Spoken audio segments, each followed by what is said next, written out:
don't Thursday doesn't even start its move. That's going to be a different angle. Sunday always comes to me back. Okay, so we'll drink capybaras. Heart attack on Thursday, never looking back. What are you doing? Okay, fine. Good morning. I'm gonna try some fun angles. I got stuff everywhere. Ooh, oh, it'd help if I turn on my machine and my light. Oh, I've got stuff. Y'all don't even know. I've just got stuff everywhere. Because of those 10 bend and snaps, it's just all over the place. Okay, so I'm trying a new angle with YouTube. We're going to kind of put it like right about there. That looks comfortable. Okay, I'm going to need my tape. Oh, it's already been a morning, y'all. Okay. We'll see how long that lasts. And I say we'll see how long that lasts because I just closed my door to my sewing room. And my cat Charlie has issues with closed doors.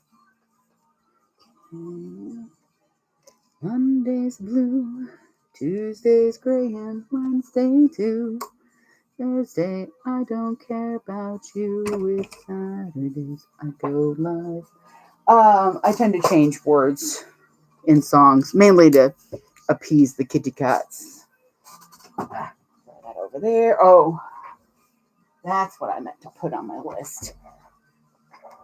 My wrists have been not great the last few days. They've been hurting a lot. So many lights.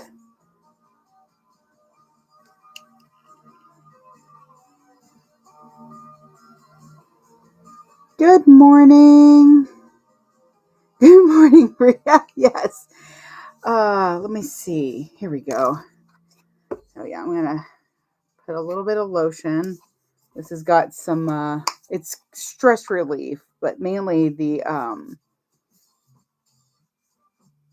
eucalyptus seems to help my hands a little bit. I need to get some more of my arthritis cream, definitely.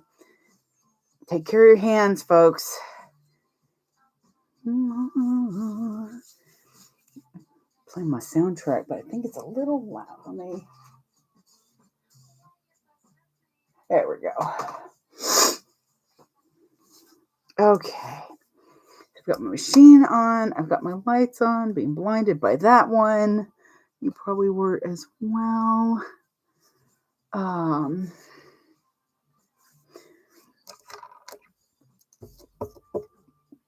Okay, so I've got my tension gloves.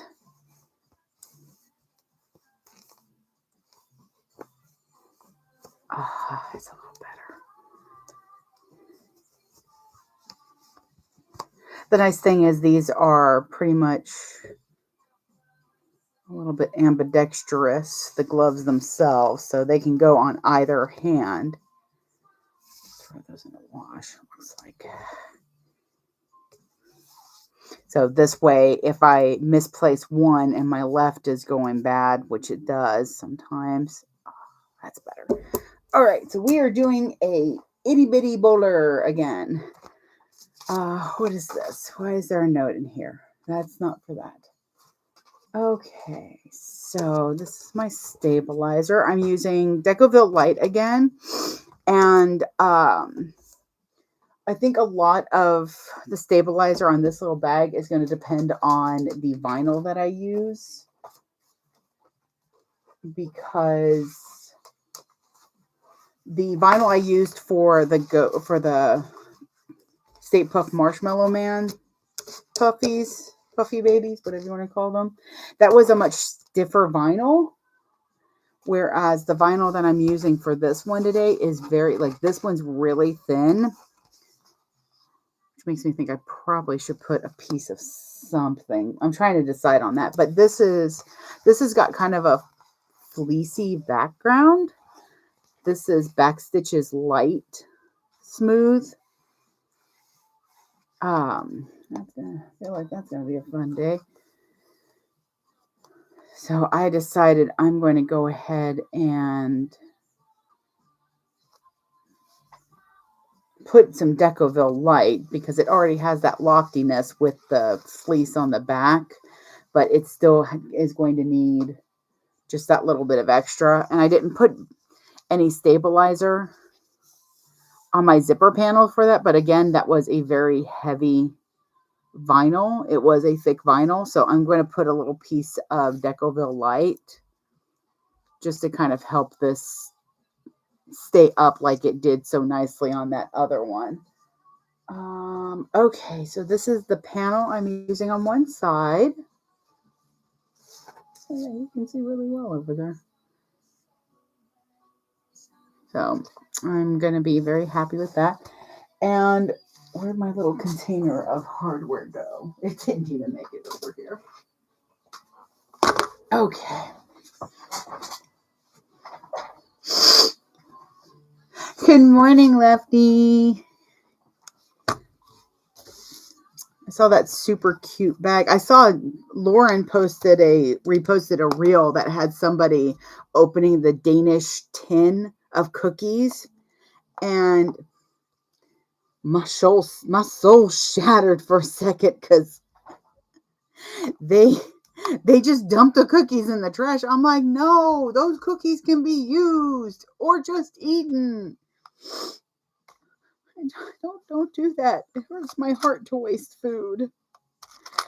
So I thought I had some Disney or some mouse ear zipper pulls, which I do, but they're in nickel. And the problem is that I had already decided that I'm going to use this clip I have.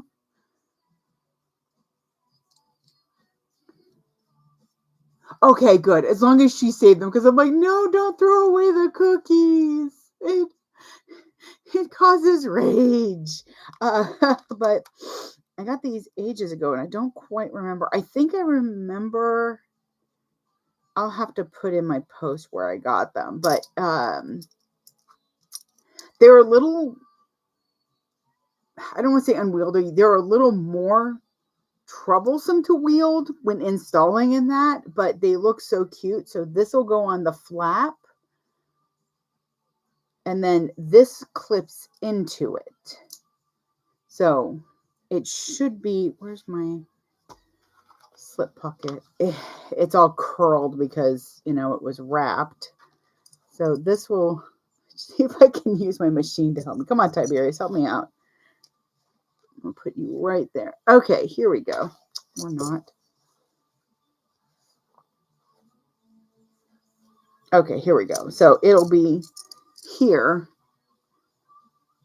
on the, you know what? No, I already put them up, didn't I? I'm not kidding. I have bins everywhere. But I know I punched a hole in it to make sure it would actually work. Where are you at? There it is. Okay, so it'll go not quite that low, of course. But it'll go into the slip pocket, and then there you are. And then the flap will have the lock piece. So it'll clip right in. So it'll be like that on it. I think it's going to be so cute. I'm real happy with that choice. But the problem was that meant I couldn't use my nickel.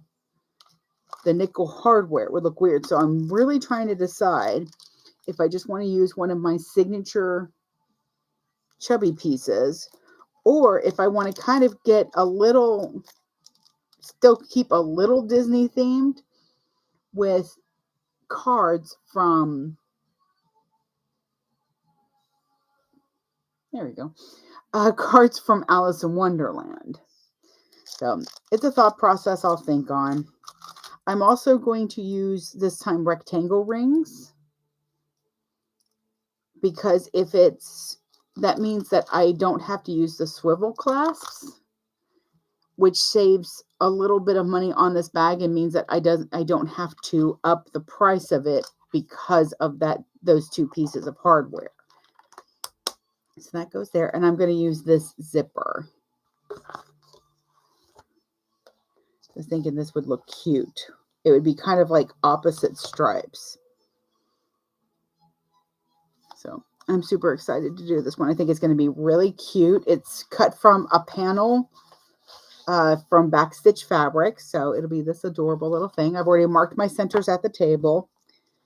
So let's get to sewing. And if you hear a small crash, it's just because I have everything haphazardly placed everywhere. What's that? That's the flap. And I think I'm going to see if in my scraps I have something that I can put on the flap as well. Let me do that. That's the inside. That is the slip. It's the flap. I was cutting this out yesterday because I'm not quite done with the 10. God help me. Please.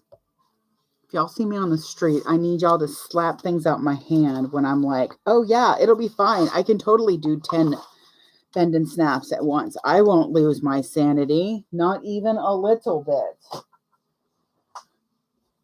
Which is a lie, just so you know. It is a lie. This might actually be just big enough.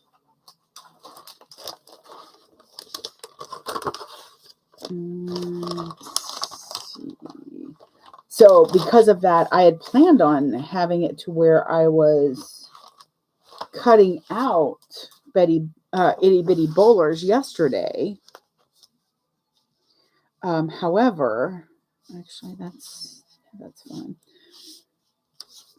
However, because I'm not quite done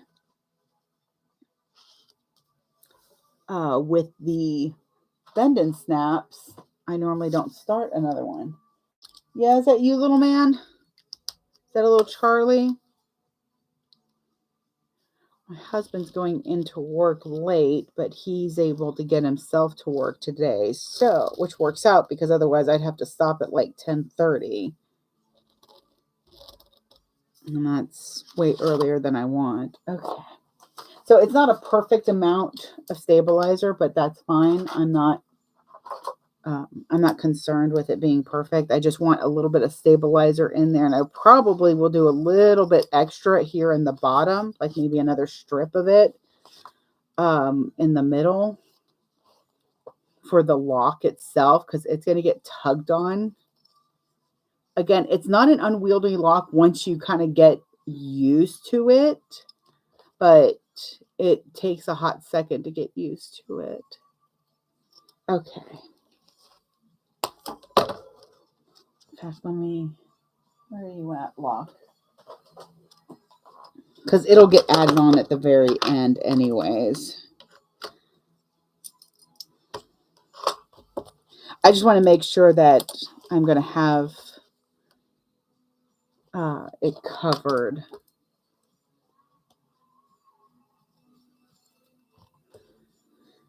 Okay, let's see. That goes over here.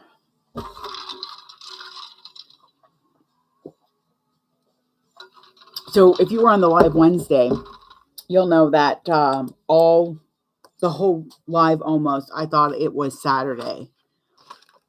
And that's because usually my husband's off on Sunday. I do a live on Saturday. There was one other factor. There was something, it was like the trifecta of it's Saturday. And even when he started gathering the trash at the end of the night, I'm like, what are you doing? He's like, it's Wednesday. I'm like, oh, that's right. Wait, what? I was very confused because of like, wait, is it Saturday? Or is it Wednesday? I didn't know what day it was. And even yesterday, I thought, when I woke up this morning, I thought it was only Friday. And I'm just, he had to do inventory last week, so that screwed up the schedule. And then this week, his assistant manager needed the weekend off. So he's working the weekend. And it's not a big deal except for the fact that I've had 2 months straight of the same schedule, actually almost 3 months of just the exact same schedule. And I don't know what to do with my life when things get changed so abruptly. Oh, let's see. Yeah, that'll work. And where are you going to be at? Because, yeah. Oh, okay. That's right. We'll see. I might stick a piece of vinyl.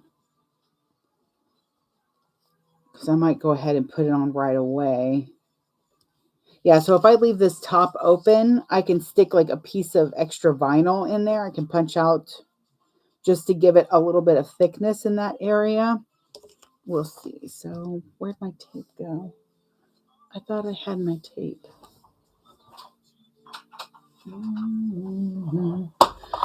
All right. Because this was cut a little rougher than I thought it was going to. So I just want to make sure that it actually stays.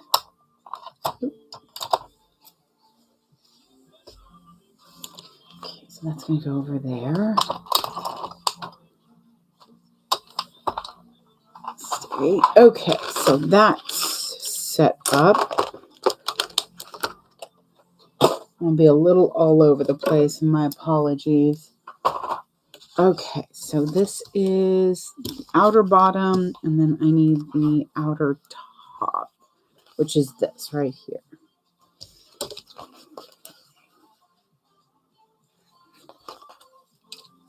So for the side with the slip pocket, I don't do a whole piece. Where'd you go? Yeah, I don't do a whole pattern piece A like this. I'm still upside down. I do kind of a half and half. It's how I do my Erica's.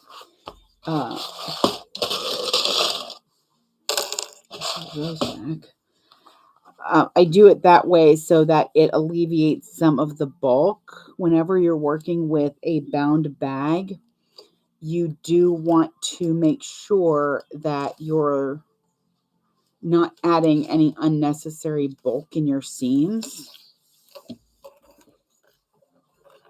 And I mean unnecessary thickness, because you're going to have to sew through that like twice. Okay, do I have that on? I do. Stitch length at a 4.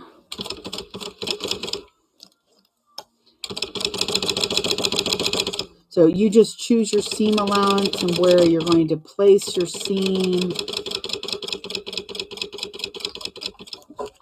The reason for this is to alleviate some of the bulk near where the slip pocket's going to be. So I do put it up a little bit higher. It's not quite in the middle as it is with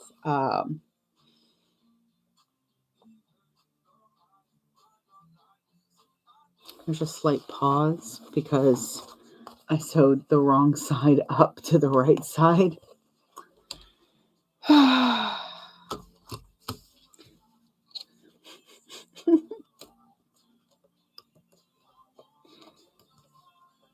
So it's a good thing that I was doing a shorter seam allowance.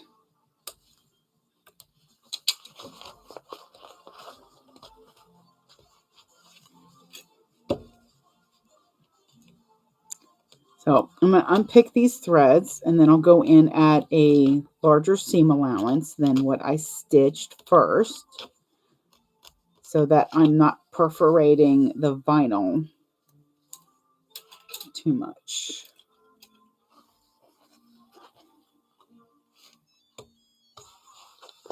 There we go.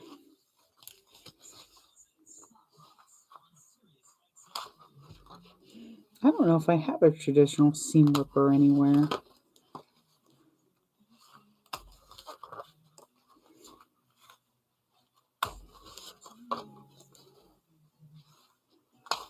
So we're going to try that again in a moment.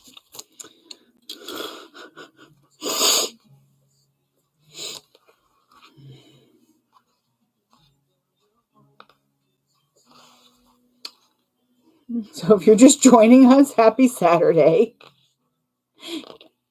I think this bag is going to challenge me, and that's fine. It can do it. I'd say bring its worst, but I don't want to taunt it. I'm not a person on a wall talking about elderberries, so just thread everywhere. Okay, we're going to try that again. Yes.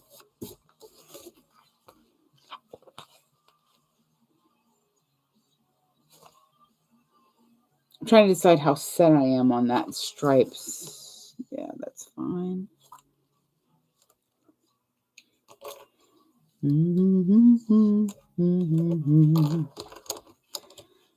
Oh, okay, let's do that. Let's try this again.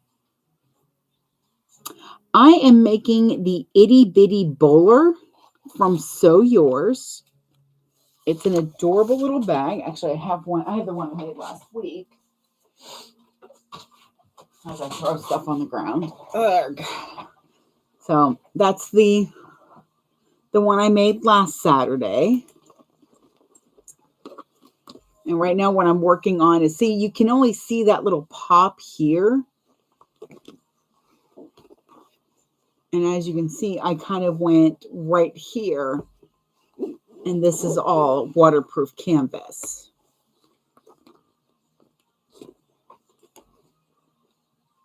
Come on, little guy. Oh, no. And like I said, because this is a heavier, a thicker vinyl, I didn't have to interface it that much. I didn't interface the zipper at all. But I am interfacing the zipper this time because this vinyl is thinner and softer. All right, so we're going to go right here. So I did a 1/4 inch seam allowance. Now I'm going to do a 3/8 so that I don't have to rely on a weakened area of the vinyl to hold this together.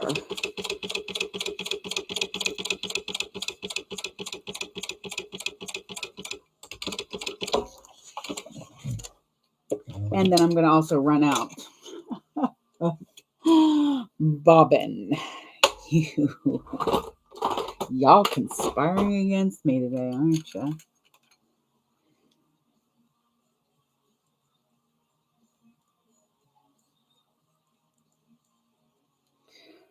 So on those 10 bend and snaps, I am just about done with the card slot and the insides because I'm doing the card slots and the ID pouch at the same time. And it only takes me about 15, 20 minutes to do the card slots, the recessed card slots. But again, the problem is that I'm looking at 15 minutes times 10. So that's 150 minutes. And that's if I'm,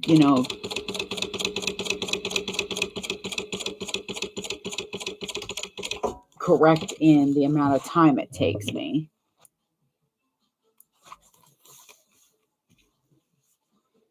Okay, well, now I know I've got a full bobbin, so that helps, I suppose. All right.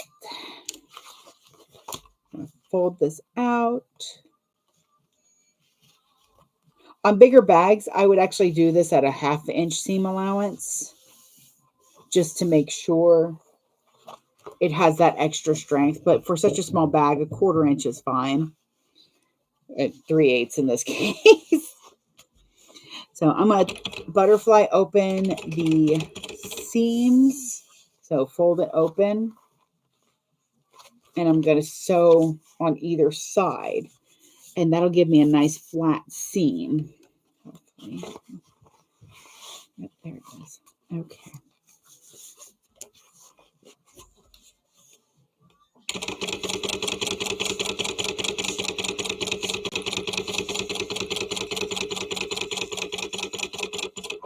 As always, if I miss one of your questions, feel free to ask again. Sometimes I get kind of just into what I'm doing.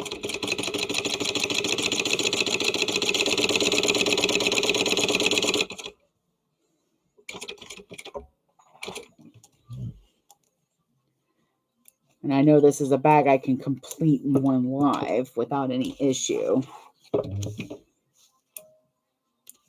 It doesn't have a lot of working parts, so that kind of helps too. All right, I'm going to check and make sure, and that is, yeah. I'm just checking to make sure that my seams are still, or my centers are still correct, which this one was not. That comes into play here in a minute. Okay, so now, so this is going to become my panel A. What I do is I get my panel piece out. Double check there's no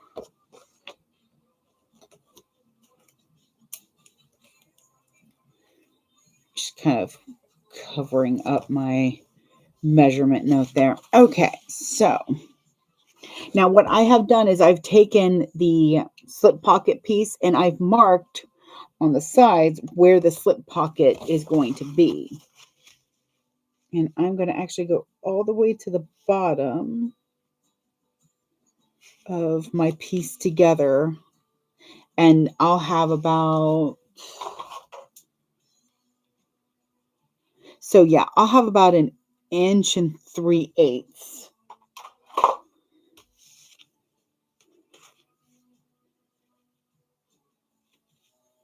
There we go.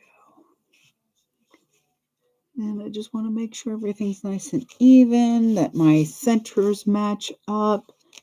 This is the full piece. This is not the stabilizer piece. Again, this is not the stabilizer piece. You're going to have a bad day if you trace out your stabilizer piece and then cut it. Okay. And I do try to cut these pieces as straight as possible, or as even. Yeah, straight's fine. Straight as possible so that it's even across. Okay, and then what I'm going to do is I'm going to get my tape back.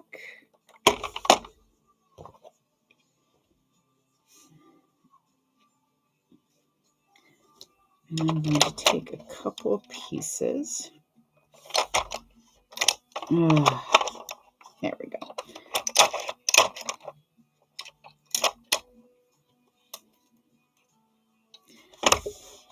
And I'm going to make sure that this is centered.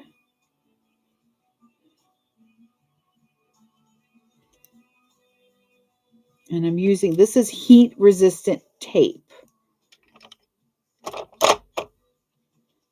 So it'll be able to take that whole, take the heat of the press. Speaking of, I'm going to turn on my press. So once again, I'm turning on my press, which means there could be a bit of a strobing while we're doing that.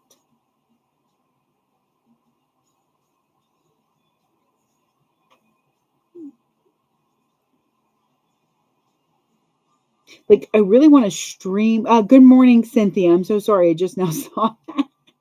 I really want to stream through my computer with TikTok so that I can use my very cool camera that works really nicely and I can get a better, slightly better angle.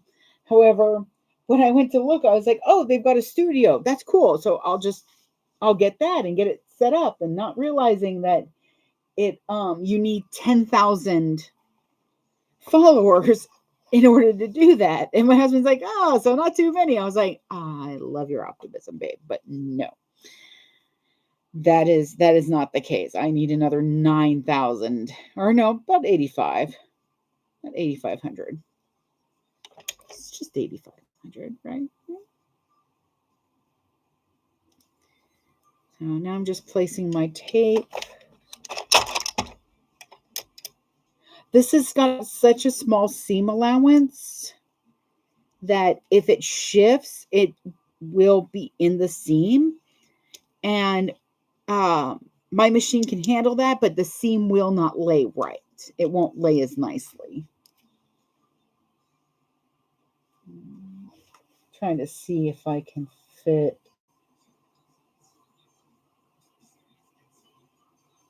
all the pieces on there. I honestly think I can. Just going to overlap a little bit. Okay, where's the other? Oh my Lord. And see, as soon as I've got these bend and snaps done, I'm going to do a project cleaning.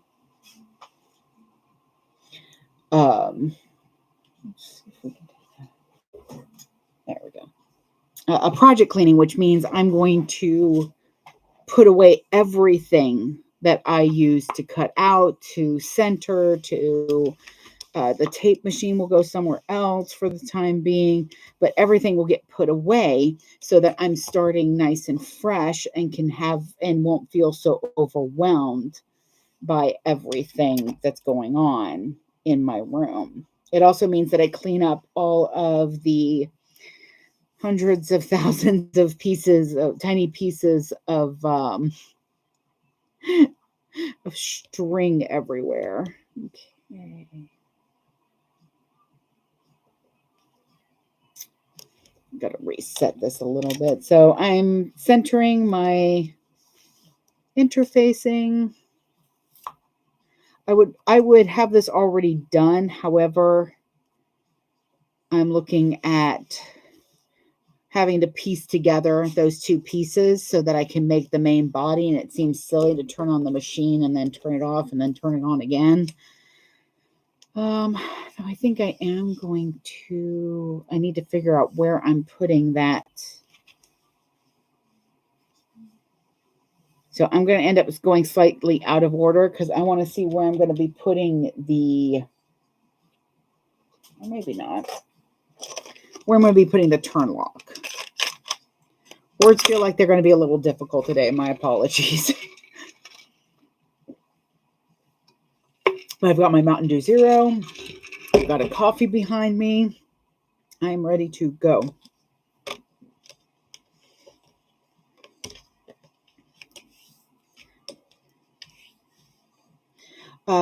What you can also do is, if you're super careful, is you can put the vinyl against the warmth of like your iron or that, the wrong side, and it'll start to melt the glue, and then you can use that to kind of stick it.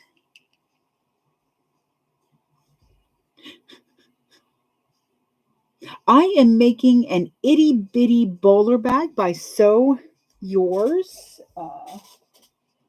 like the one that I made last week. Except this time the flap's going to have, what? Go ahead and press that real quick. So it'll have this clasp on it. I just need to, now I can kind of use that as a measurement. Where's my roller? Looks like that's what I thought. Okay, let me write this down or I'll never remember.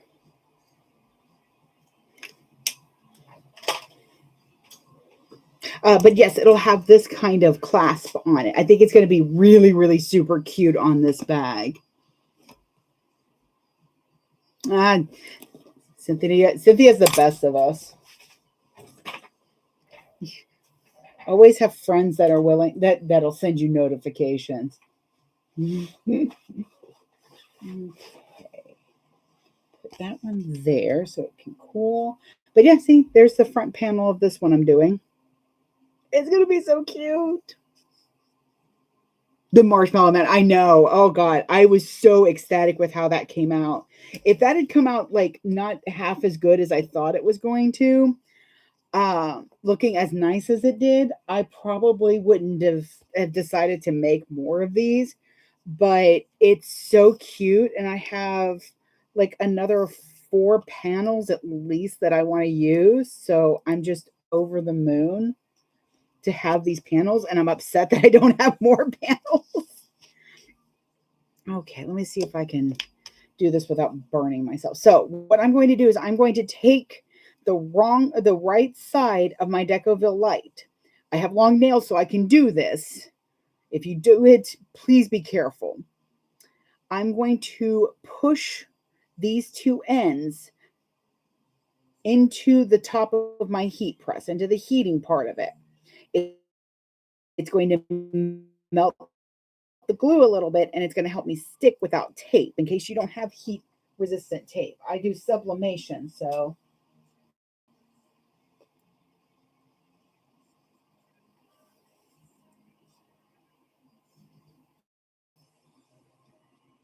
okay.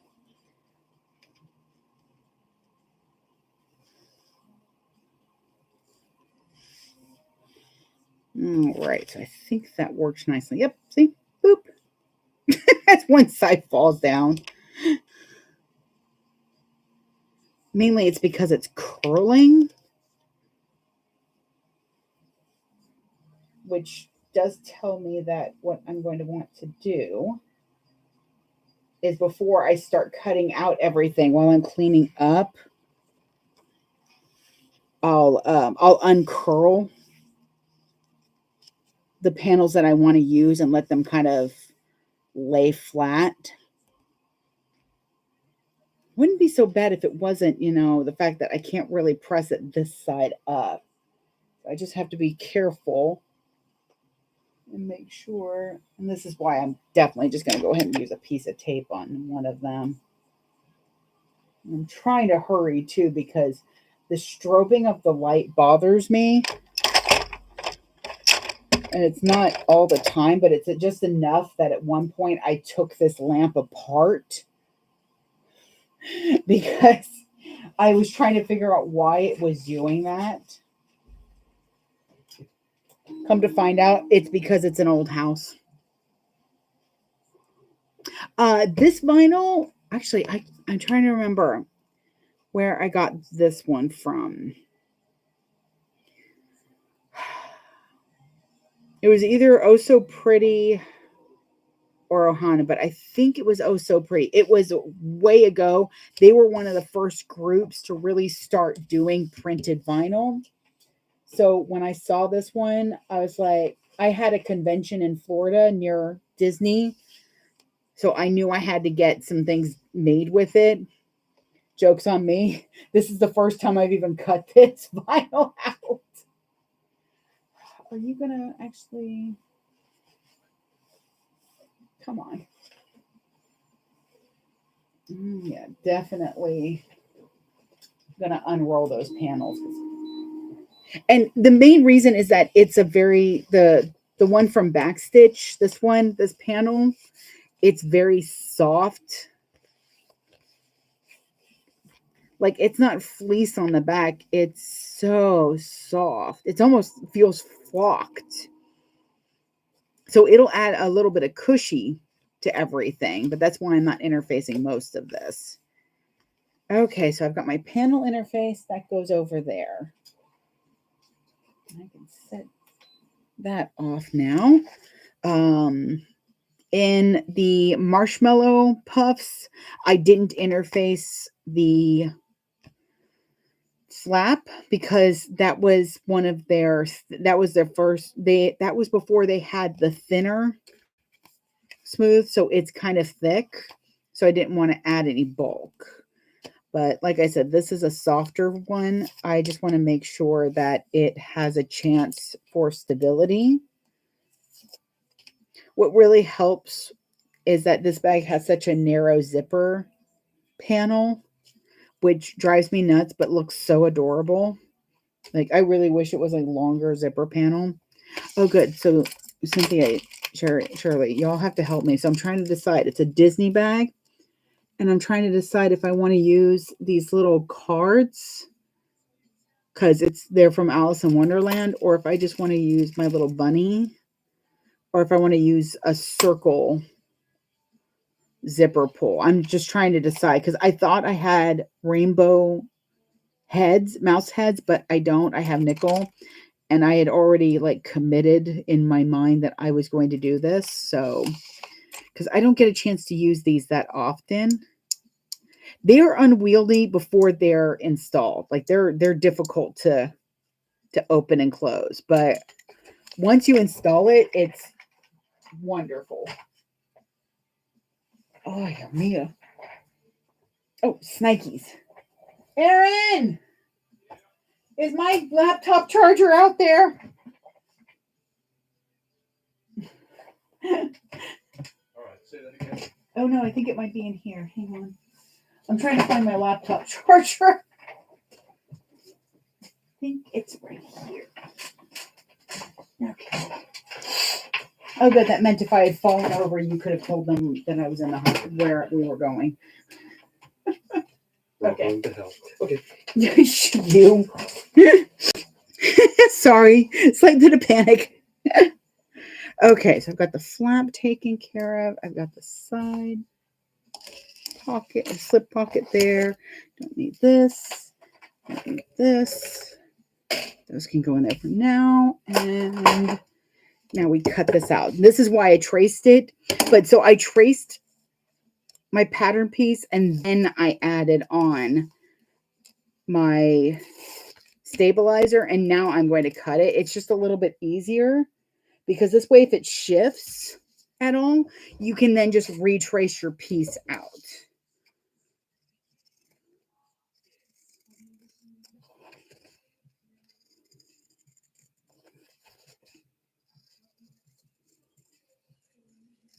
And I'm just going to cut this out. Again, this is pretty much how I do my Ericos. I love thinking just about, see, I would do that on my, I guess I could do that on the Catalina as well.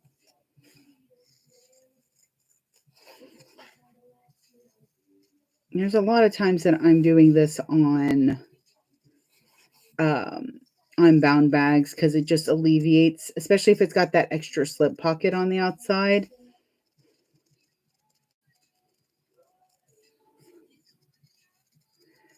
It just helps with that bulk. You don't want a lot of extra bulk. And this is all I cut off. So I'm not wasting too much. And it means that I've got, and I was, because of the way I did this, I was able to get all of my pieces except for the flap. This was the only thing I couldn't get out of the panel.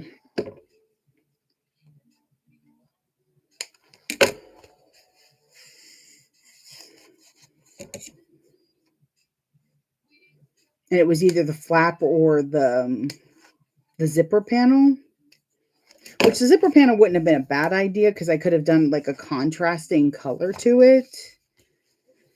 But I really just like the way the stripes are. And I even made sure when I cut it that the stripes are going like this on the gusset as well as the zipper panel. So it should match up pretty nicely. All right. So there's our top piece. Like I said, you're not even going to really see this, that much of this. It's mainly just to help with the bulk. Okay, now. Shoot, wasn't I? Okay.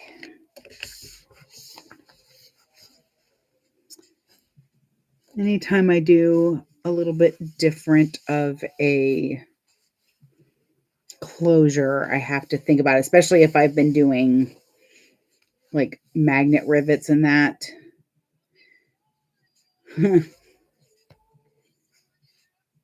Not too shabby. Okay. Let's do that. So I'm going to sew together my flap and my slip pocket. Stick you there. Put this over here. Okay, we're still going there. Kind of get stuff grouped together here now. Let's see, that's the gusset pieces. This is the zipper pieces. Those go over there. Here's my flap. Here's my slip. And then here are my bodies. So I actually wanted to, I could sew that all together, but I'll do that when I'm doing the other one. I'm not doing any pockets on the inside. It's such a small bag. It feels so unnecessary to have any inside pockets.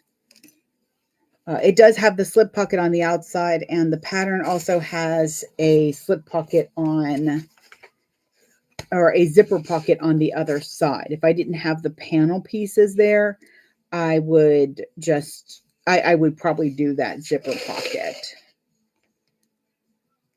But I have these great panels and they fit so nicely. Let's set that there. Okay. And now that I feel that's all grouped together, that helps get my mindset going. Alrighty. So we're going to do the slip pocket. I rough cut. I'm going to make sure to actually sew it properly this time. I like that so better.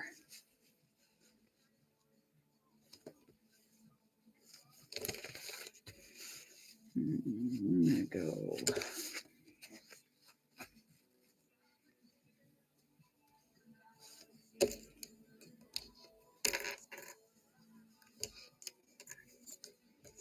I did. Now, because I'm not doing the traditional strap the way I normally do, like a completely separate strap, I'll end up cutting that here in a few minutes. It's such a small bag. It doesn't, to me, it just doesn't really need a removable strap.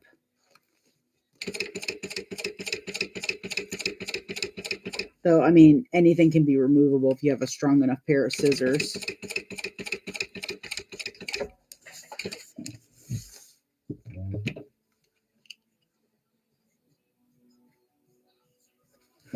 Alrighty. Good morning, everybody.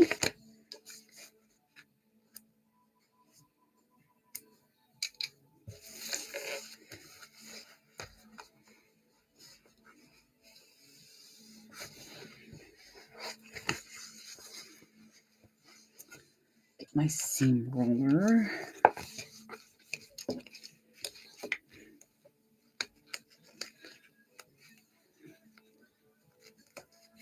I'm not really butterflying this to sew it. It just seems like sometimes it helps to press it open like that, and then it folds over better. And if I have enough room, there are times where I will do this kind of faux piping on top. And what that is that's when you let your lining peek out.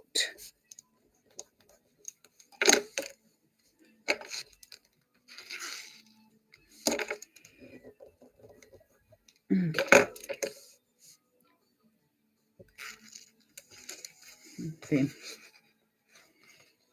A little closer. And right there, I've got my lining kind of peeking out. And when I sew it down, it'll look a little like piping.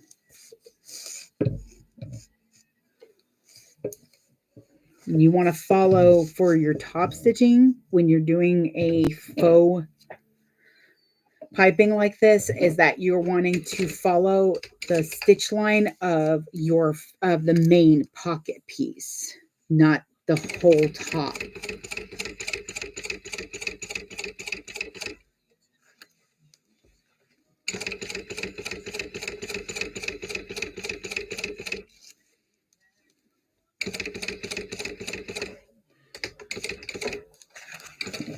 Okay.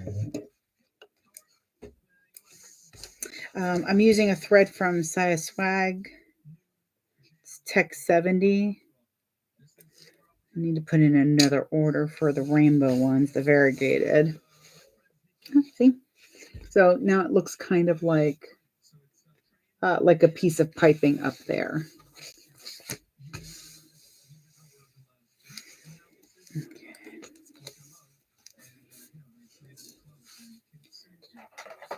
Alrighty.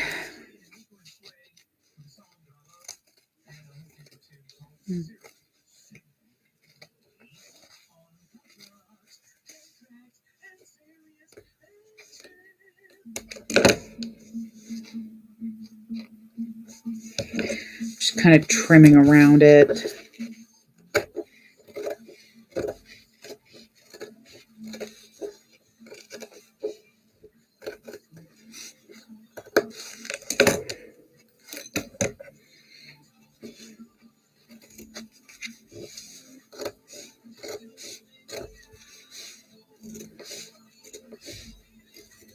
Now, when you do something like this, you don't want to go too far up with your faux piping, as that's going to add height.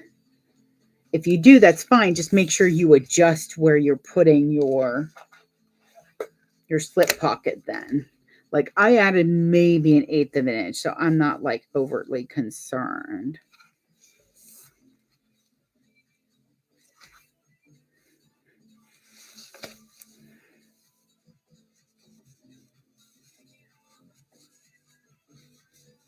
Just kind of trying to place it and see how I like it in this position. Because anytime you have something with stripes, you're going to want to take that into consideration, especially when you're cutting out.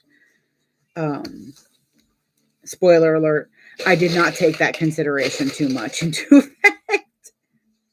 Mainly, I just want this slip pocket to look good, because I could just throw that on the floor.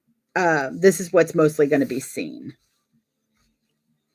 But it is nice that when you open it up, you see the stripes looking very similar.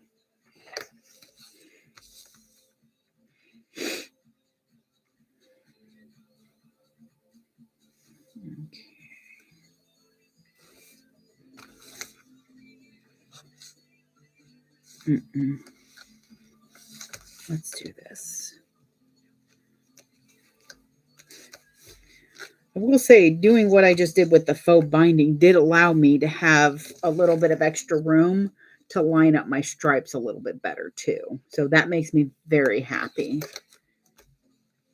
I am extremely happy with how that came out.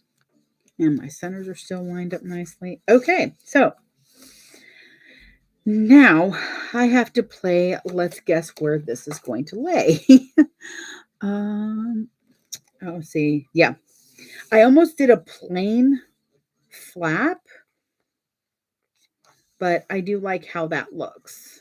The little Mickey head with little mouse heads.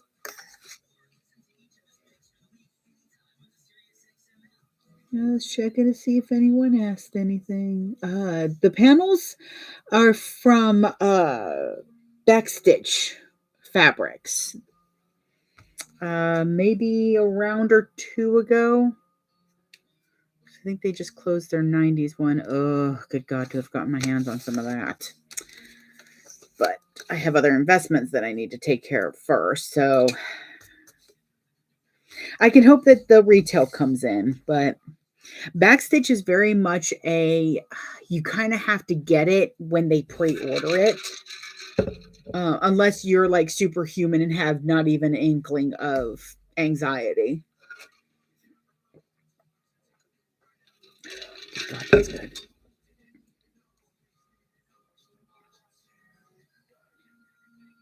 Be interesting if they did like lottery tickets for retail.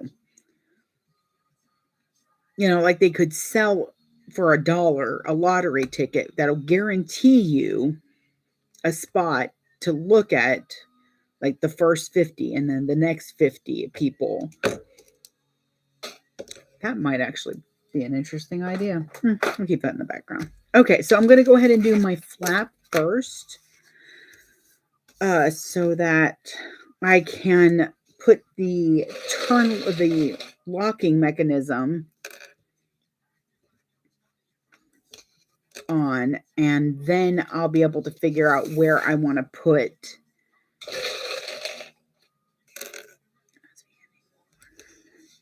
I'll be able to figure out where I would like to put the rest of the lock. So this is a 1/4 inch seam allowance, still at 4 stitch length on my machine. On domestics, that's about a 5. It's either a 4 or 5, but I think it's a little bit longer or shorter. Going nice and slow around my curve. Now, because this is such a thin vinyl, like this one's real thin, almost fabric thin, I know I won't have to have that second row of stitching.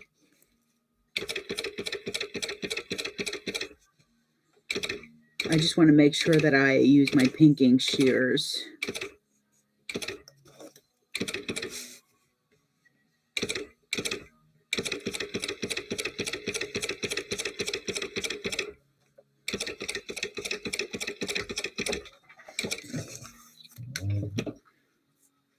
So one thing that I do when I need to backstitch real well, especially like an opening that you're going to be flipping out, is when I get close to sewing like back on the edge, back where from where the end of it, words, I will go in just a smidge, then backstitch, and then go to my seam allowance. This way I'm not backstitching over the same area.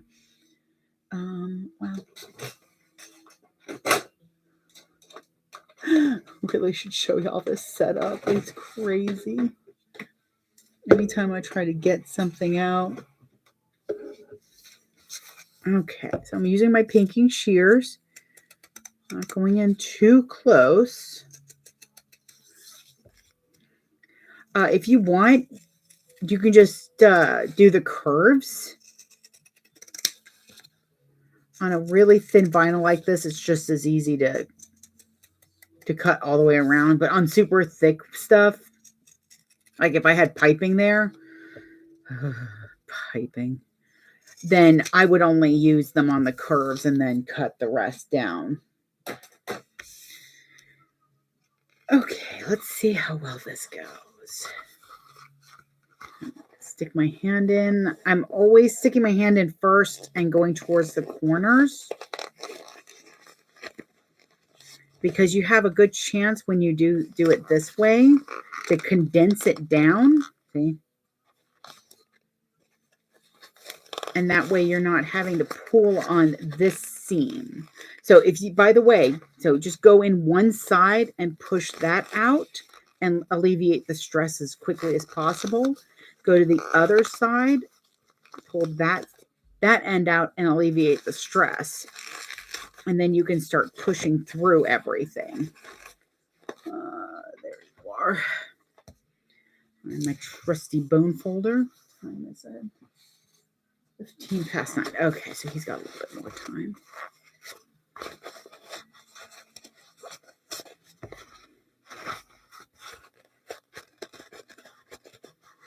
Okay. Oh, that came out so nice.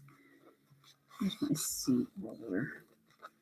Literally just had the dang thing, and now it has disappeared. Dang. Oh, I was going to say the fairy stole my seam roller.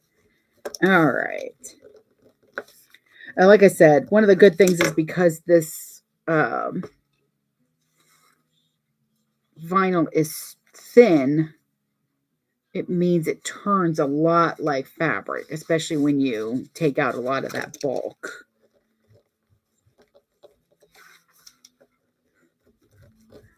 I'm just making sure to roll my seams nicely. Okay, so now we have the flap.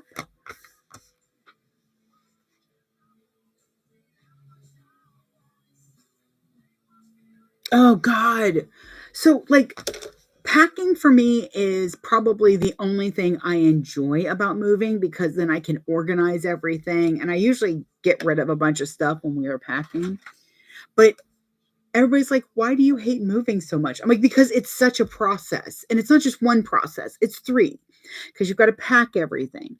Then you've got to physically move everything. And then you're not even done then. Oh, but wait, there's more, because now you've got to take the crap out of the boxes. And nothing is ever put where you want it to be put. So it's just everywhere. I feel you on that. I'm so sorry that you can't sew right now, but you will soon. You will soon.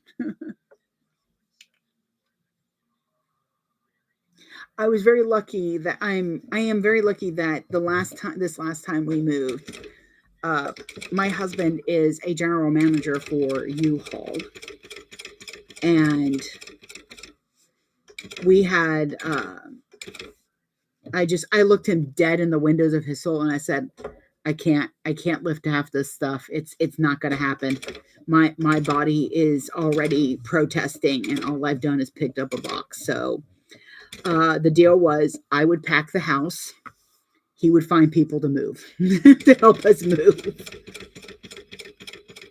And unfortunately, we did lose that friend to he lost the battle against drugs. But he was such a kind guy. And I will say it was so nice having him help us move, because he knew who the boss was. And Aaron, and I said that, I was like, oh man, you're acting like you know who the boss is. He's like, I do, it's you. I'm like, well, we're a partnership. And Aaron's like, no, not in this. In this, you're the boss. I'm just the labor right now. No, I don't think I want to do that.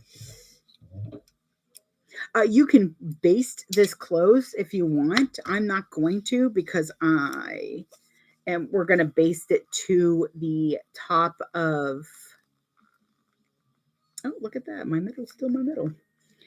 To the top of the panel anyway, so I don't like over stitching on vinyl. But that came out so cute. I need them to stop being so adorable, like kittens. I don't want to let them out into the world.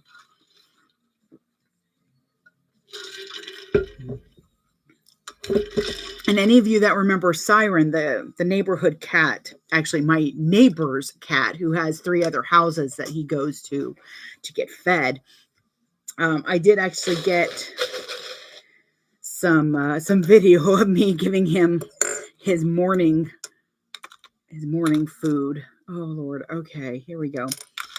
Now I think that will work out best. So I am going to take a piece of vinyl after I mark my centers down here. Where are you at? But I did get video of feeding him and how he sat there. He was impatient today, so he forced a pet so that he could eat. He has this thing. He won't eat what I put out for him until I pet him. Oh, there's little Mr. Boots. He is a very, very pretty kitty. He has just his toes are white. So it looks like he's wearing little spats or something. It's cute. Love it. I have a lot of cats in my neighborhood, and yeah. We don't have a big bird population. I feel like the squirrels and the cats have an understanding.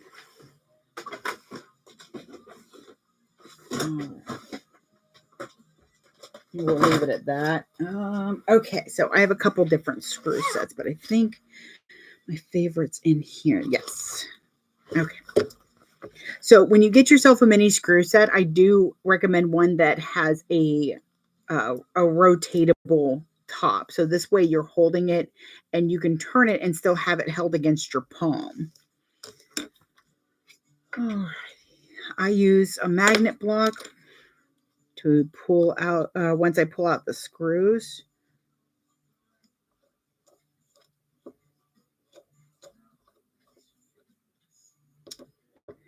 And you can magnetize your screw bits if you leave it on a magnet for a little bit.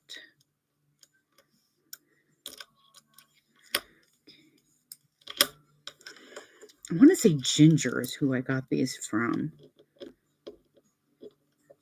They were much bigger than I thought they were going to be, but that's on me for not, I will say after this and the other turn lock incident, I do look at, yeah, see, now it's staying on there. Ah, doggone it. Sorry about that, TikTok. It likes to verify me again.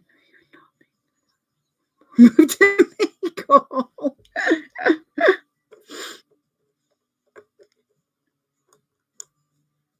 I adopt you? I mean, if you want to cut out stuff for me, we might be able to talk. I want to be around more of my sewing people because, you know, my dream is to live right next door to my best friend so that we can go to each other's houses for coffee in the morning. I think that would just be lots of fun. Okay, so it goes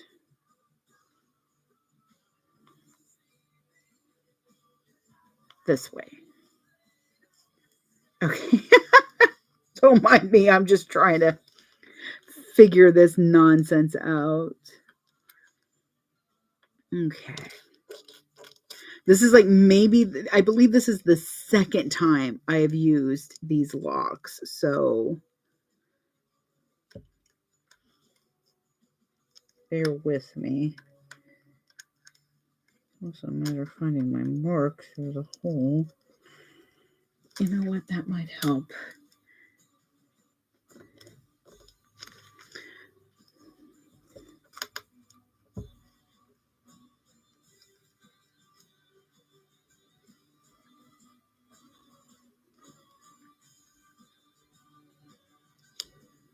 Right there. I was having problems seeing because the light kept reflecting off of the gold finish. Okay. And I have that mark.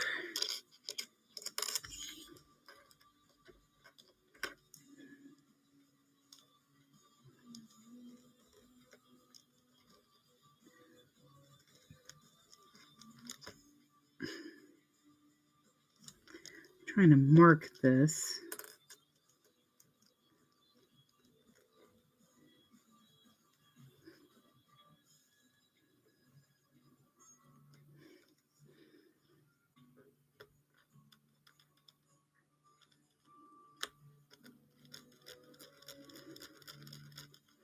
Because it's not a log. This isn't, the latch isn't hanging off of it.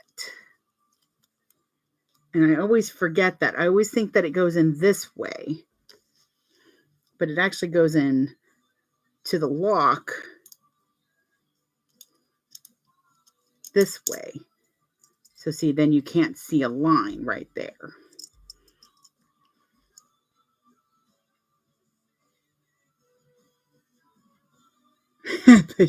No. There we go. Okay. All right, let's see how well this goes. With me a lot. So what we're going to do is we're going to start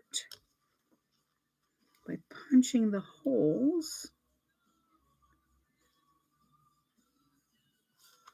with a punch. This will give me a nice uniform look to it.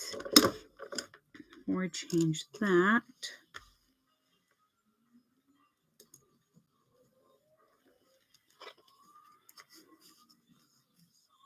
so I think I want to go up a size on that. Where are you going? Stay. Gotta go this way. Does anybody else find it so satisfying when the little punches come out? Like you just have this little row of tiny bits. It's like why I wait a while, at least 2 or 3 punches, and then you just have these little cute like confetti dots. I don't know why they make me happy. Here we go. All right, so I'm going up a size.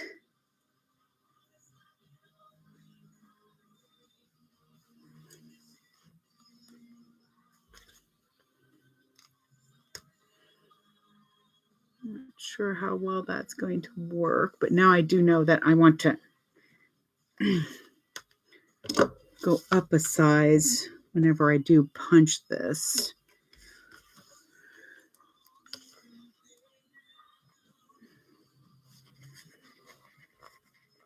And I definitely understand these can be so nerve-wracking to put in because you don't want to like overdo it. Because then you're like, oh God, now I've ruined it. I think I'm going to have to go up a punch.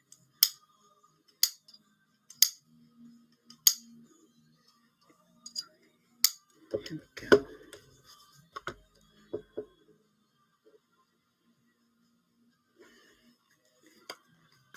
There we go. That might help.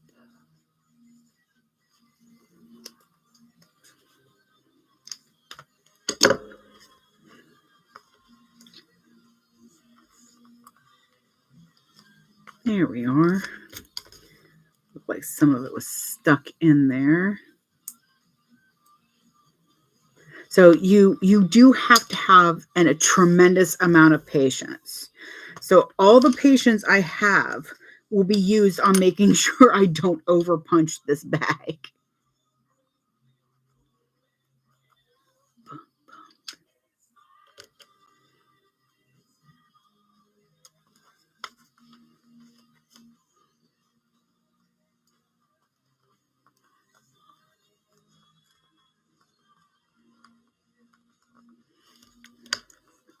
I'm so sorry if I'm a little bit of extra quiet. These are not, again, one, I haven't done these in a while. So there's that.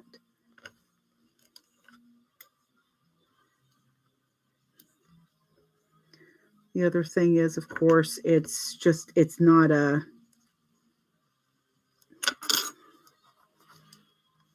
it is not the easiest thing to do.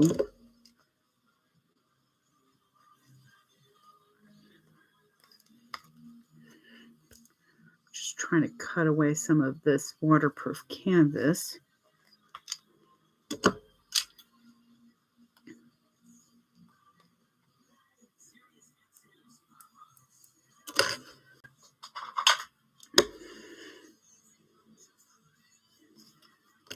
Mainly, I'm just trying to make sure that the holes are lining up.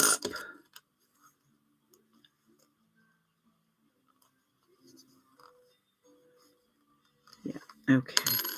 Definitely probably a punch 4. Okay. So then we're going to have to remark because I've smudged the cracker out of it.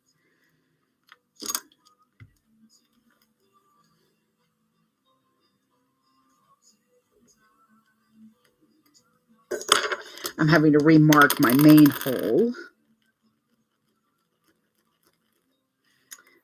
because I have smudged it. Okay, we're going to probably go the largest punch, which is going to be sort of big enough.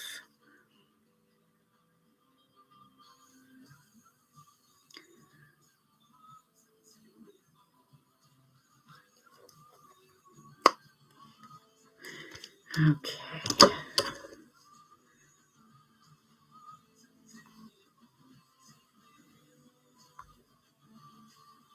Oh.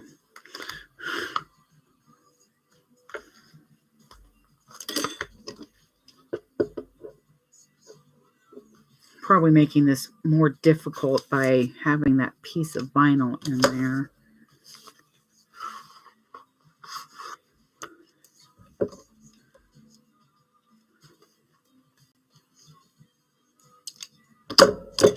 Move it to the exit.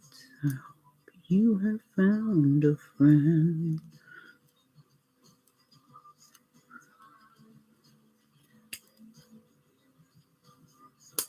That was an idea. Okay. Yeah. Okay. It also might be time to change the little piece of plastic or the glue spots. I still keep forgetting to message Lauren to see if she sells them separately or there we go. This little piece that comes with it.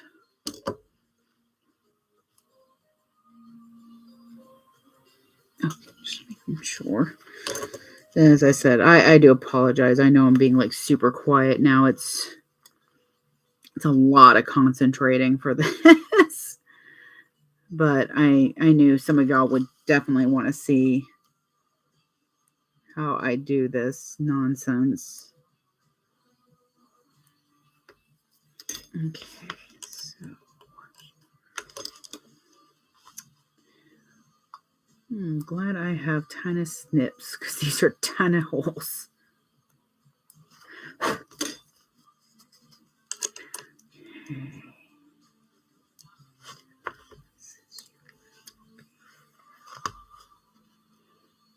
See if this not quite thick enough, I can tell.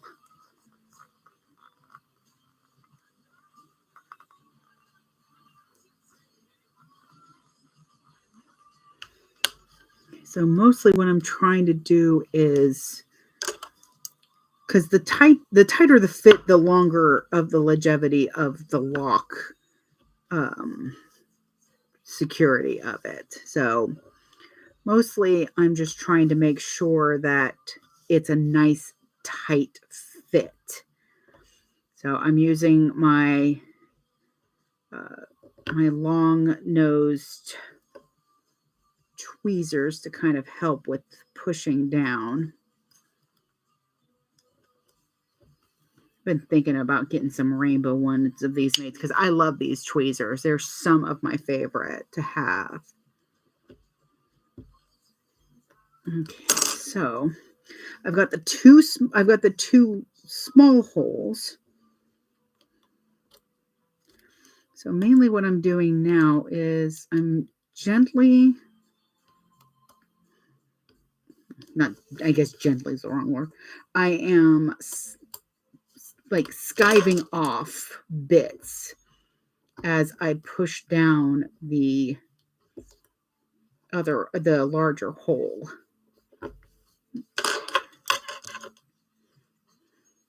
The larger hole isn't a supported hole. Like it's,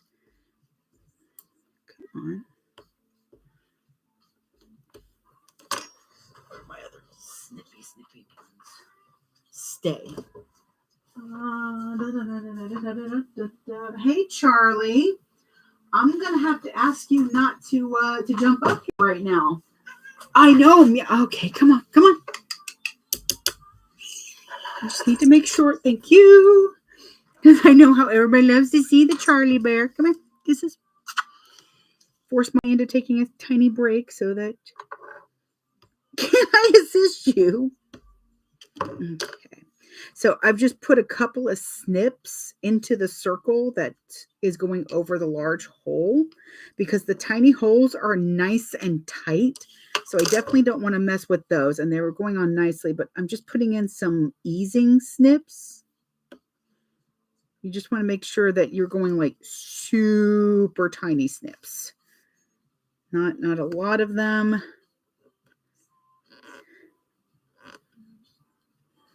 There we go. What? Y'all, I think I did it. I think I did it. Okay. So super happy with how that's working. So see, there it is.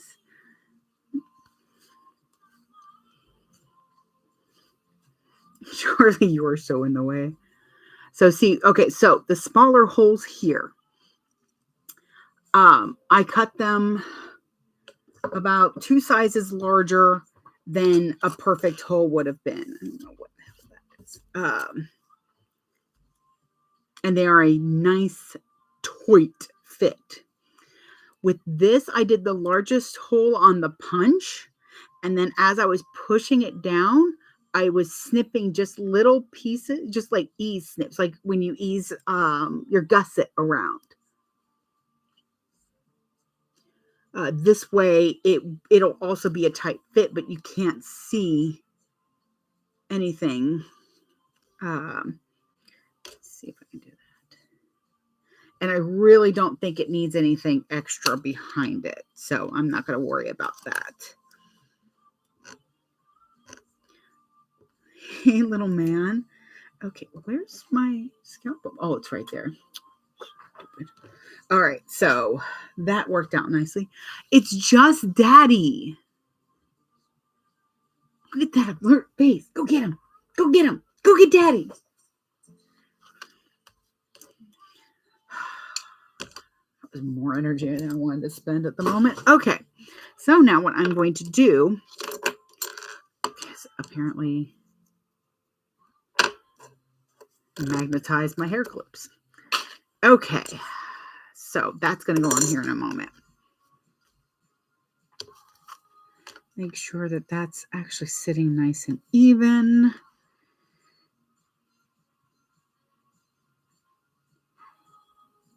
Yep. All right. Nice. Whew. All right. I hate to say it, but that was the hard part. Now we just gotta. So I don't hate to say it. That was just the hard part right there, and it actually went a lot better than I thought it was going to. So I'm going to take a little bit of super glue. This is another thing I really think should have at their table. Mine is Loctite. I like the Loctite with the little squeezy things because of the fact that it doesn't dry out very quickly, and I also get the gel because the gel will sit where I want it. So I'm going to squeeze out a little bit. And then I put some on the ring. I don't actually put any on the screws.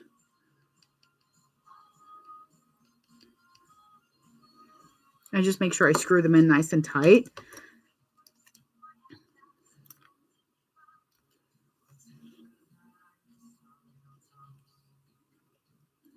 Okay.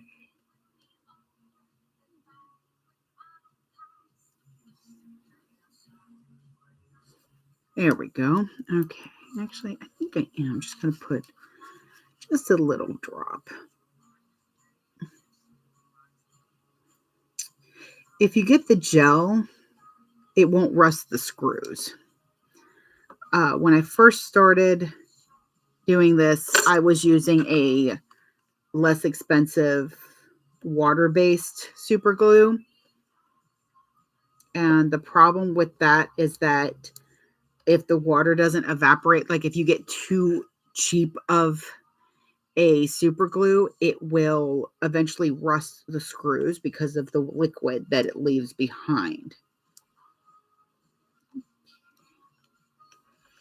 And I always screw in one halfway and then the other one, and then I put the other one in before I tighten the first one. Make sure that everything's sitting properly.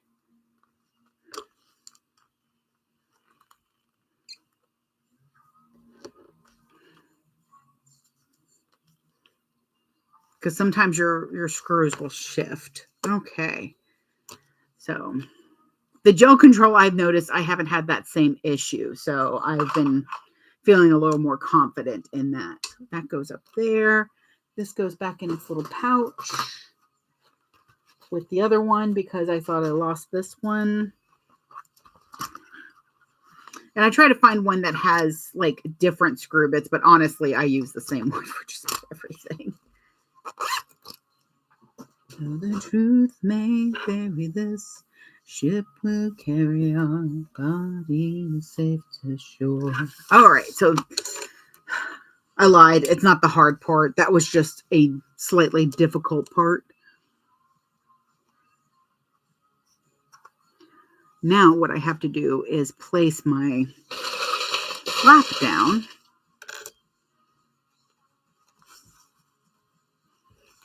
This ship will carry our bodies safe to shore. There we go. Okay. So, ta-da! So far, so good. So good. I love those Mickey heads with it. Okay. So what I'm going to do is I'm going to put that on. And if you were here last week, you know that I like to give a little ease into things when they are bound. Hang on a moment. Did you lock a cat in a room? Oh, mother of God, why? What? No, he's going to the bathroom. Leave him alone. Christ. Sorry, y'all. I can hear him scratching at a door. This is my husband in the bathroom. I told you. He's got issues with closed doors. My Charlie baby. He is he don't like a closed door. So yes, I do like to put a little ease because it is going to really tighten up when you bind it. And even more so when you flip it out. So I'm going to pull this up because it's nicely latched in, so that's good. I'm going to pull that up and then I'm going to push up. Actually, I'm going to mark it where I like it, where I like that it's sitting. See, when it pulls, it'll do this when it's bound. You don't want that. That's going to pull at those seams and it will deteriorate over time, or it may pull at your lock. So I'm kind of pressing down, not too hard because I don't want it to bend. I see my marks and I'm going to go up a little bit. I'm going to go right here. Okay.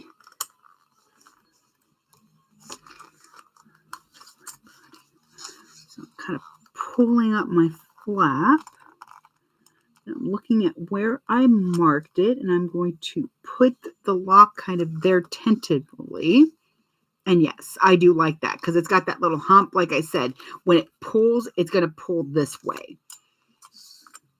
So I like that. We're going to put that right there, and I'm going to double check and make sure that that's on the even side.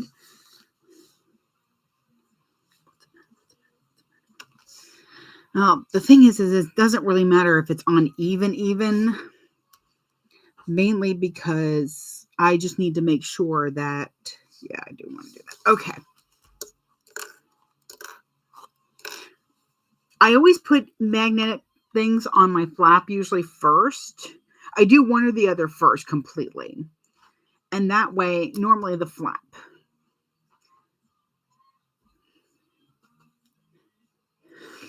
Sorry, he really wants into the bathroom with my husband. Well, come here. Come here, baby. Come on. Come on. Come on. Hi. Okay. They don't need to see your butt, though. Yeah? Hi. Oh, thank you for kisses. Yes, I love you so much. I do. Can you please leave your father alone, huh? And maybe not get tangled up in the thread? No, that is not for kitties to play. Madre de Dios. Charlie Bear. Put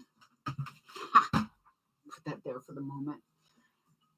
Technical difficulties. Hang on. Charlie, you are a nightmare today. No. Need a towel. And there it goes right into the trash can. Yeah? God.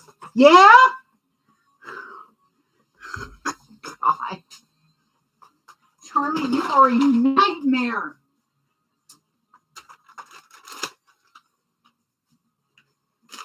Having to grab the first thing that I don't mind washing because he just spilled my Mountain Dew.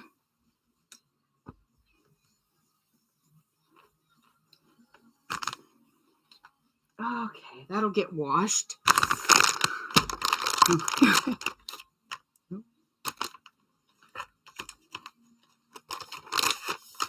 It's a good thing I keep these wipes here. I mean, this is probably one of the best reasons to have wipes in your sewing room, is if you have a nightmare of an animal.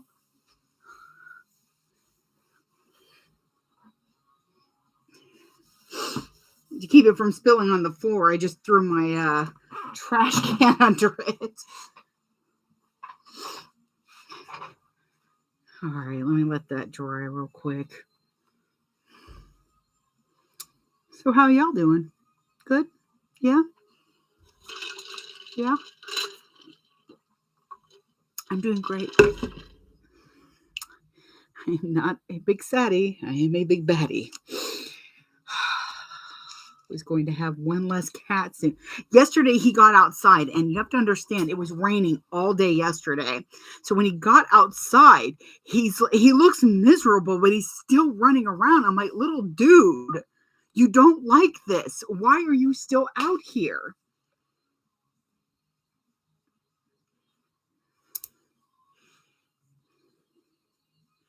He's mad because I won't let him outside on the porch because I think he has a bit of a cold and I don't want him to get sick.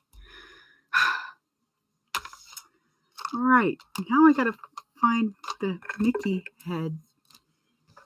Did y'all see where I threw? Oh, here we are.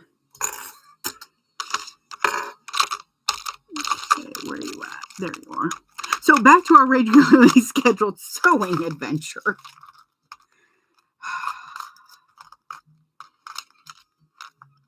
here. All right.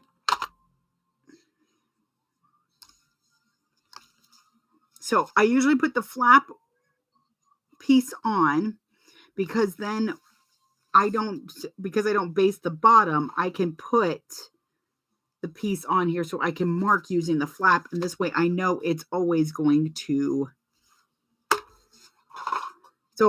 fit properly.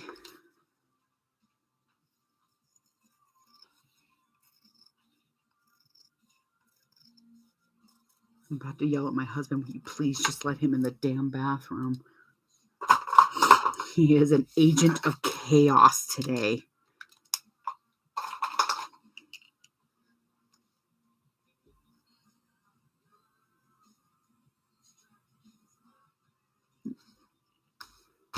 Okay.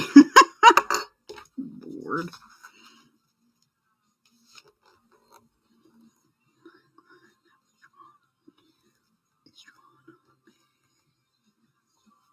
Okay, so actually we're going to want to go a little bit higher. Sorry, I'm trying to figure out how to make sure that this flap gets properly put in.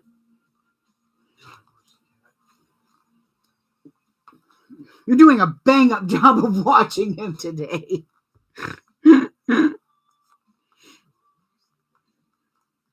Oh, that's why. Okay. I was trying to figure out why it felt a little off-center, and that's because it is a wee bit off-center.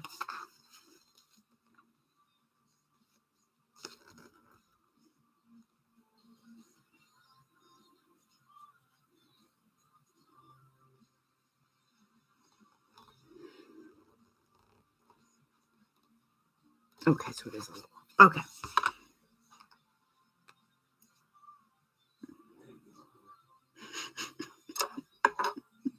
So I'm already hearing him.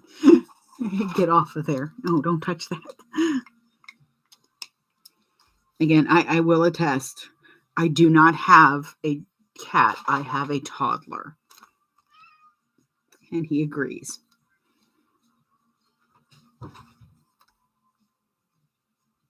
Okay, so I'm going to center the lock, and then I'm going to adjust my flap so that everything is centered. Because right now, the way it's wanting to hang, it's wanting to not be centered, really.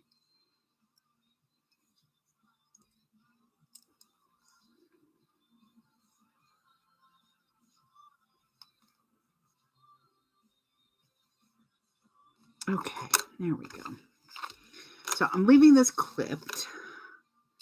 I'm going to take my scalpel, find my actual term. So when I do this, I push the scalpel. This is the non-sharp side. I push it in this way and then just kind of use the length of the blade. So I start at the top of where I'm going to have it. Right there's good. And I mark that, and then I put the blade in, and like I said, I'm just going all the way in, but I'm not moving the blade itself. I'm just going straight down, mostly. Come on.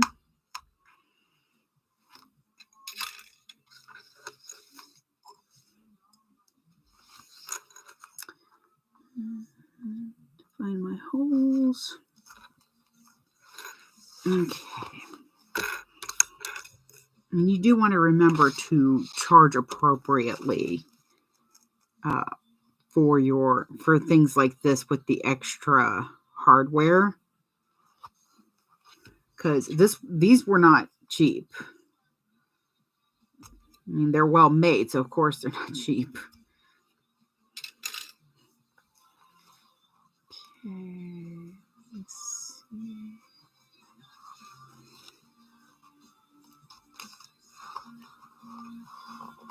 So I'm putting a piece of vinyl along the back of it.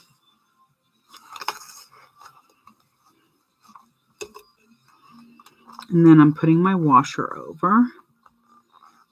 I'm pulling out. Son of a mother. I'm pulling the prongs out. And that should give it more strength. And then, of course, I'm going to find my tape wherever it went. There it is.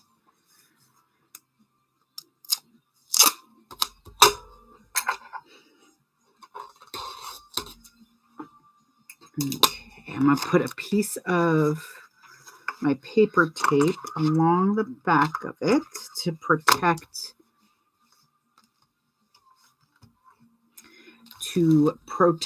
the lining, the waterproof canvas, just in case. Okay, so ta-da! So stinking cute. Oh my goodness. Let's see.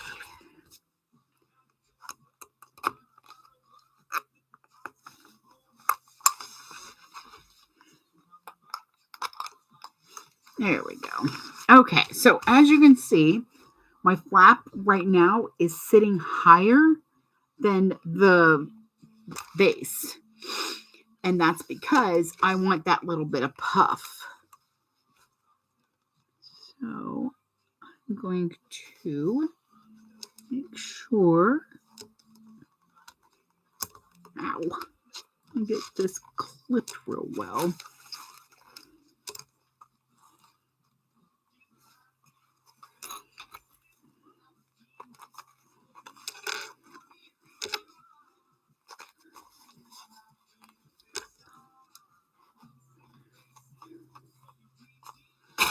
Use a couple strong clips. I use the hair clip ones mainly for when I need length of clippage. Like, see how I have all of this extra here? These hair clips are really good for that. Again, I'm going to make sure to pull in the sides of my pocket a little bit so that puffs out a smidge. Oh, I can even show you now because I finished that other one. So, where'd you go? Oh, my arms, why? So, see, what I'm talking about is, see how this is pulling down now? That's because of the binding in it. And this pocket was as puffed up and loose as I'm making this one. And now it's not tight, but it has a little bit of room, but it would be much tighter because it would be pulled. That back over there.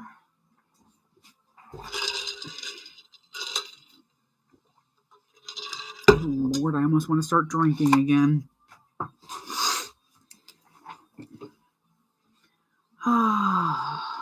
Hang on.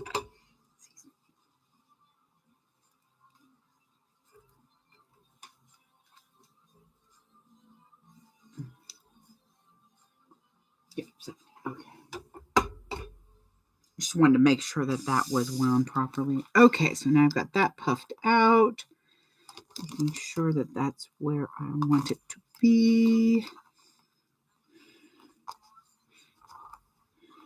Okay, so I'm actually going to start on the bottom because it's got less to work with here. So now I'm basting everything together. I am basting the body, the inside body, and the pocket, and the main body, and the flap. And again, I'm just, where's my screwdriver? This usually isn't too difficult, but with the, there we go. That one extra stitch. Alrighty.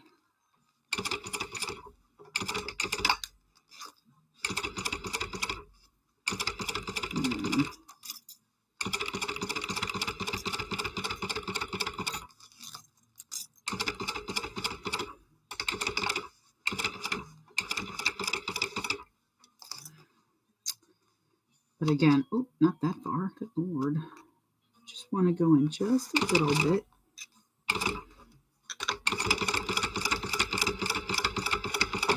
And it is actually a really great trick that I learned from the Ora Rosa bag. The Catalina is when she started having you do that type of thing. And I was like, oh, well, I'm just going to do this on all my bound bags. I like I liked how it came out, how it still had a little bit of give on it. Okay, so that one's done. All right. And then with the rough cut of the lining, I just go in and trim that down.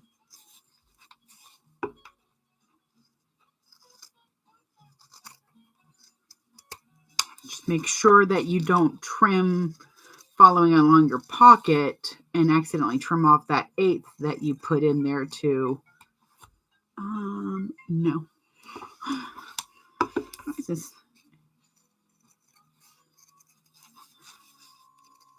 Then you'll shorten your body, as well as taking away the whole point of having that 1/8 there.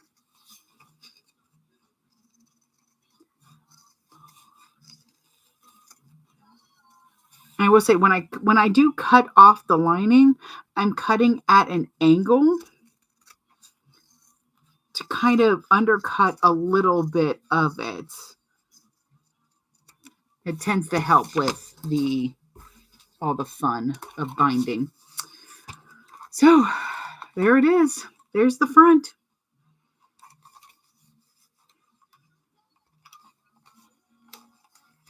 And this one's really secure because you kind of have to use 2 hands to open and close it. It'll be a little bit easier too once.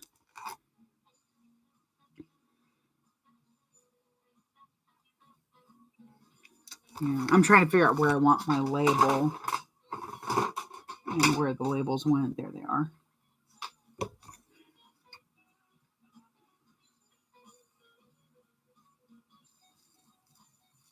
Oh, that's right. I remember now where I decided to put that on this one.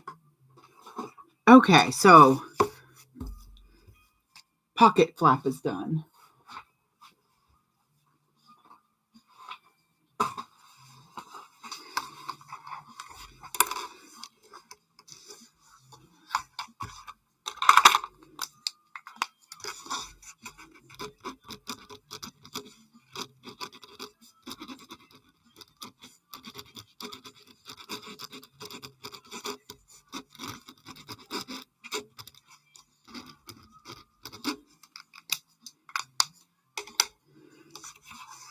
Do not know what to do with my cat today. He is so needy. I know what it is. He wants to go outside. He really does. And I didn't let him out. He was sneezing really badly a couple days ago, and it's gotten better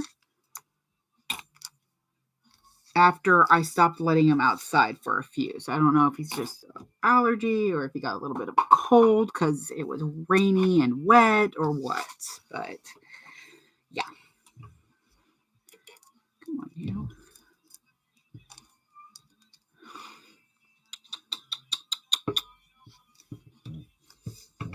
Hey, Tubby Terror, where you at? Come on. You can come back up here if you don't cause so much chaos. Come on. Want to help Mommy sew? Come on. help me out. You know what? Fine. Go out there and scream at your father. It's fine. So I'm going to take the main panel now and base it to my inside. Again, it's a rough cut, so I'll be trimming off the edges.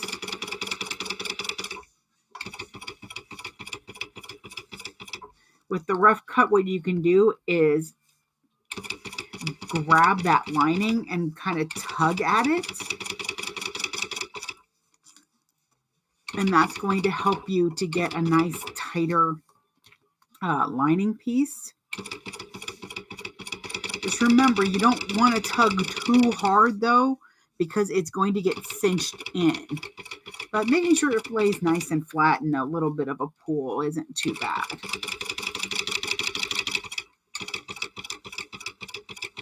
It's a little more difficult to do on the other side because I've got all those layers that I'm having to make sure don't shift on me. And you can base as much as you want to your heart's content. It just makes me nervous to put 1,000 holes into the same lining, you know, the same sides and stuff. Where are you at? Here you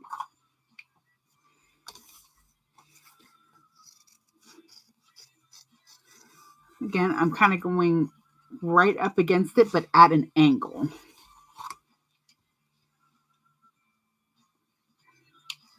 God, I'm already getting hungry. Trying to decide because I don't have any more trail mix. I forgot to go get some yesterday.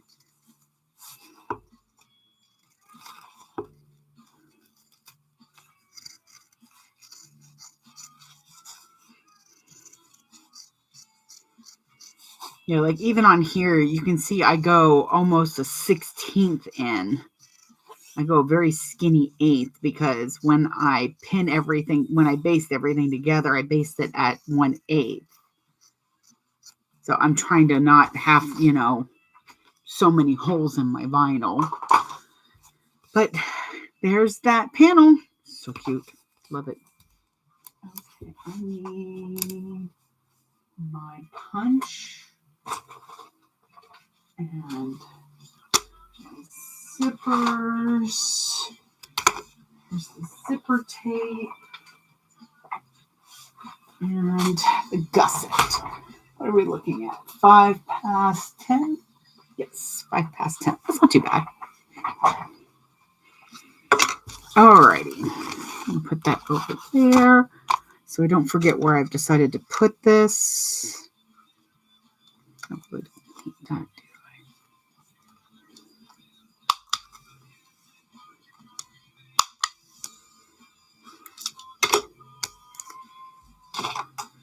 Oh, good, I'm going to need that.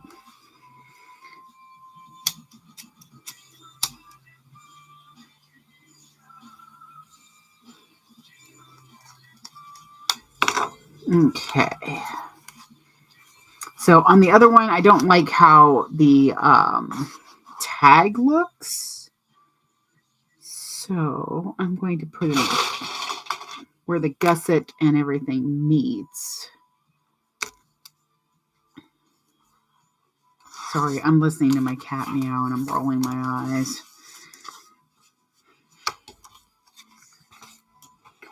He's usually more behaving because my husband isn't here to not give him every piece of attention he needs in his life.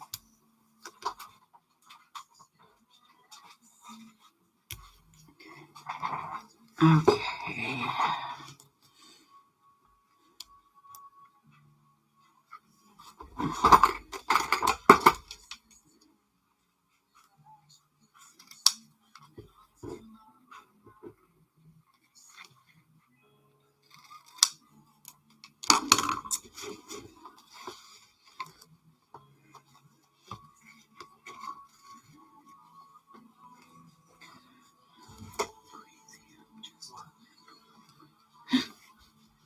Okay, there we go.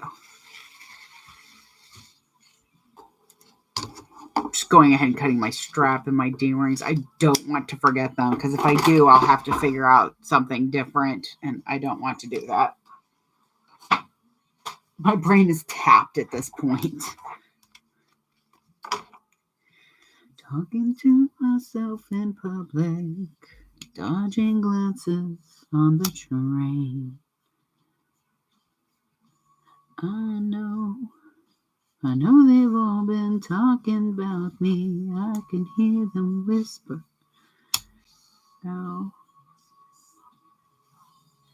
Okay.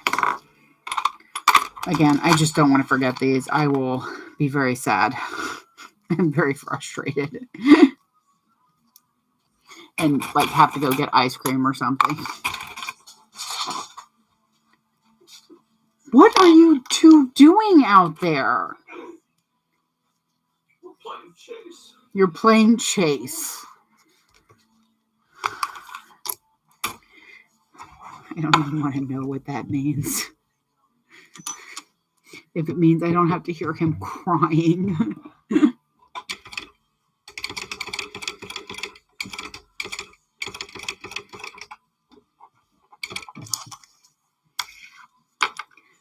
So I'm just sewing down the middle of the webbing.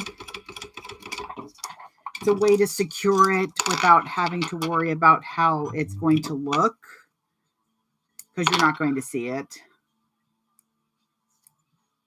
I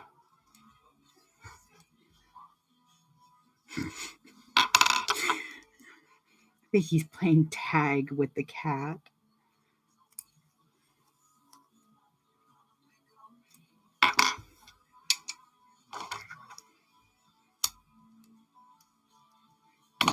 So those are taken care of. I don't have to worry about forgetting those. I say that now, but we all know how that goes. Alrighty. Okay, so I'm trying to decide a couple of things.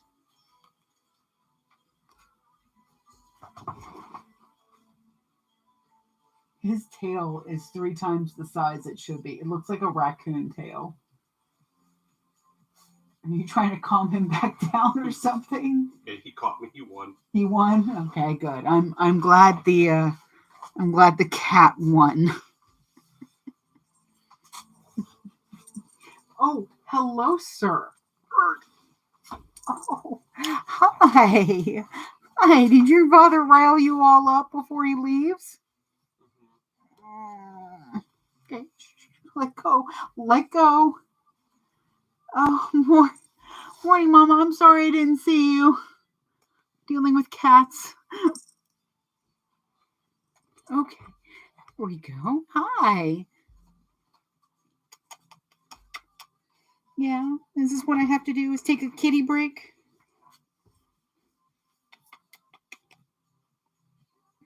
Yeah. You're gonna calm your ass down now? Are you gonna help me sew?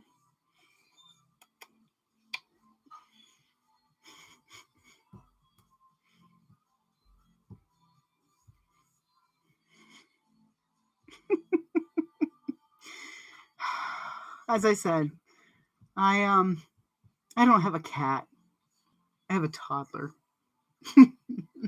Don't I? Huh? We had to get a new collar because he lost his other one. Okay. I really do need to get back to sewing though. And it's very hard to let go of you. Because you're such a pretty little kitty cat. But unless you're going to start learning to sew. I see. I know. I feel your tail. Hang on. There you go.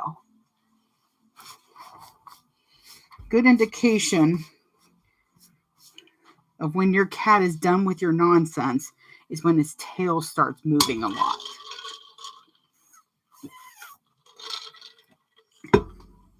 Oh, good night. I'm sorry.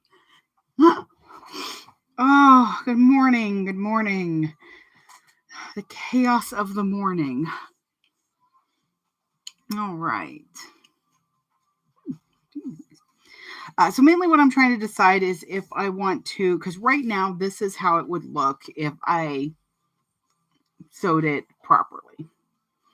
But I could always switch the stripes. But I think that would bother me if I didn't get them just right. And I think they're just enough off that, yep, nope. My brain just exploded looking at that. Okay, we're good. Never mind.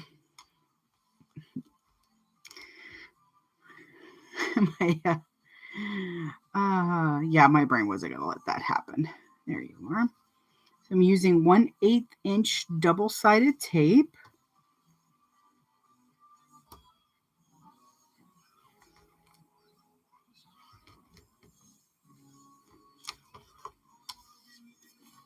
Yep, okay.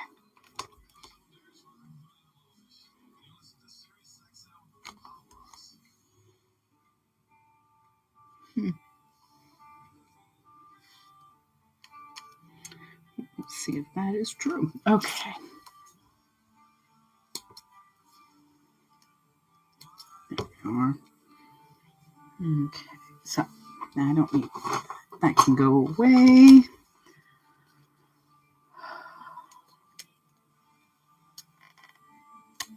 Okay, so got that set. That now I just need to cut my zipper. So this is twice the length I need.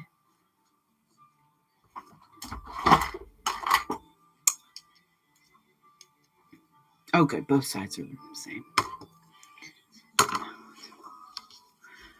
Oof, okay, so my poor brain. I might have to go get a gradient instead of the stripes. And I say that because if I don't have them perfectly lined up, it is going to bother me. It's going to bother me. It's going to bother me. It is going to bother me. Okay. Yes. This will do. Okay. Sorry. Oh yeah, that's better. I like that.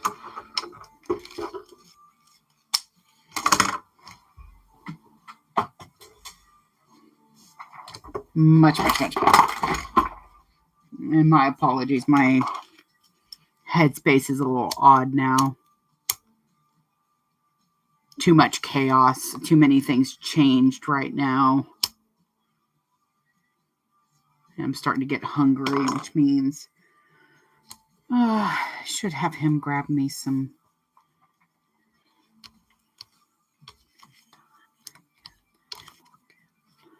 I'm going to mark my centers.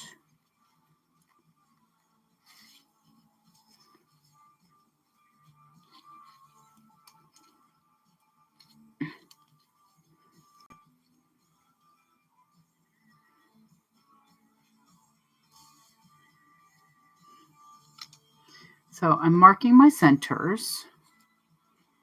And mainly I want to do this because this is a printed zipper tape. If the center isn't marked,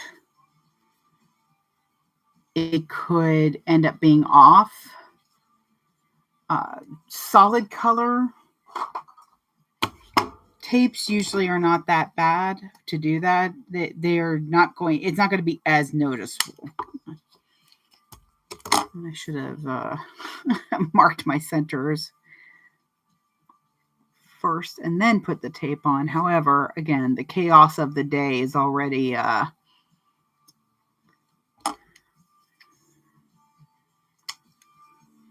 but I might end up taking the afternoon to just kind of recenter myself. Oh, I do need this still. And I say that mainly because of the fact that, as I said, my husband's schedule shifted last week. And then it shifted again this week.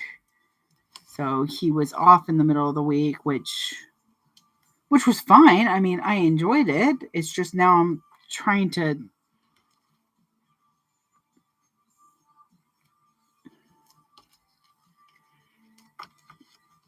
get everything settled in my head, and it's not it's a little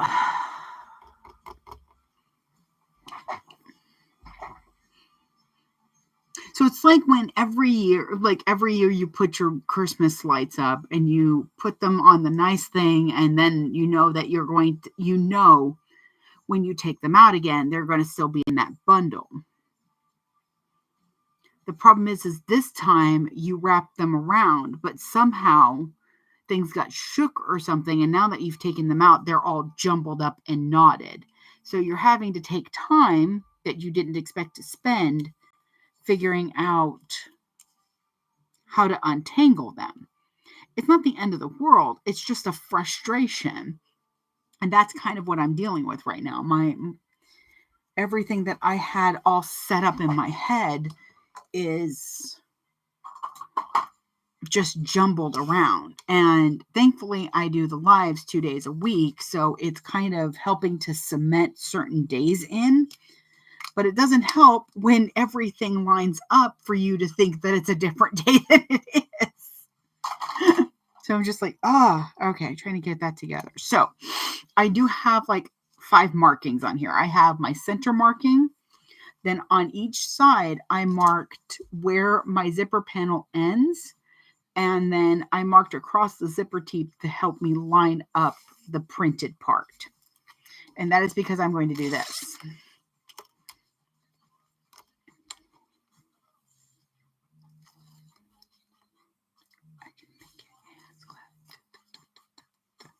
So what I'm going to do, and this will help me keep from having a wavy zipper, is marking the ends of the panel. So I press down on the tape in the center, go over and make sure that my line meets up with the end. I do that again on the other side.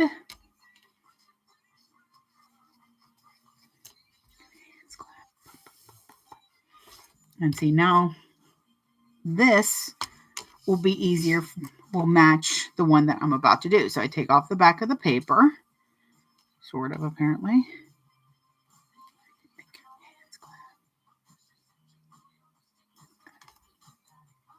All right, and then I take my zipper once again. I put the middle down in the middle, so I match up my centers.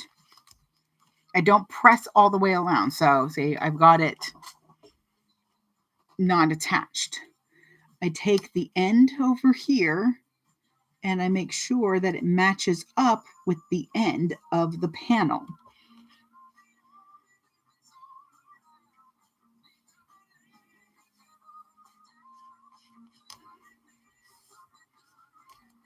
And then I do that on this side as well.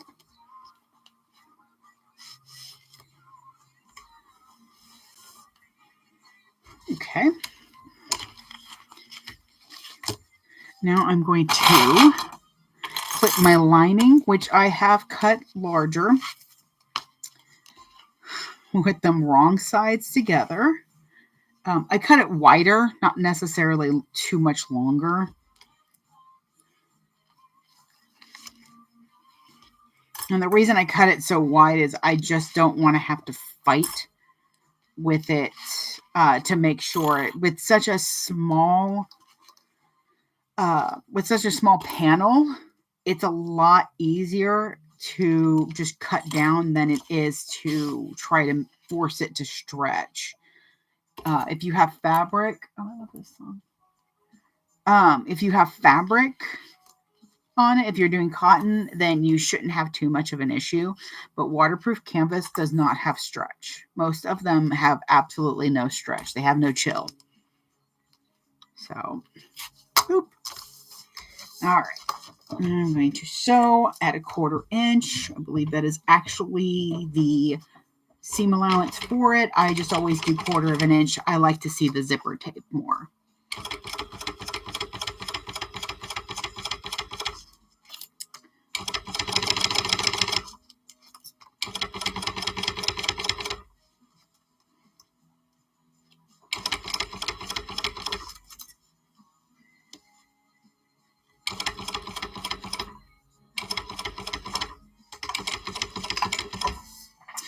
And also with a larger or a wider zipper panel here for your lining, it means you can really just concentrate on making sure everything sews properly with the zipper to your exterior. That is what's going to be shown. There we go. Shown Yeah, I think I will just take a reset afternoon.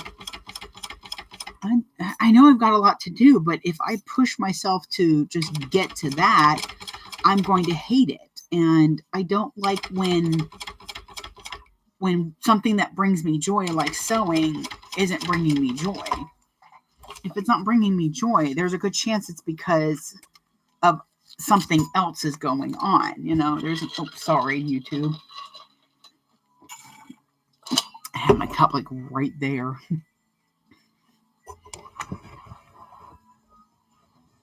That might help.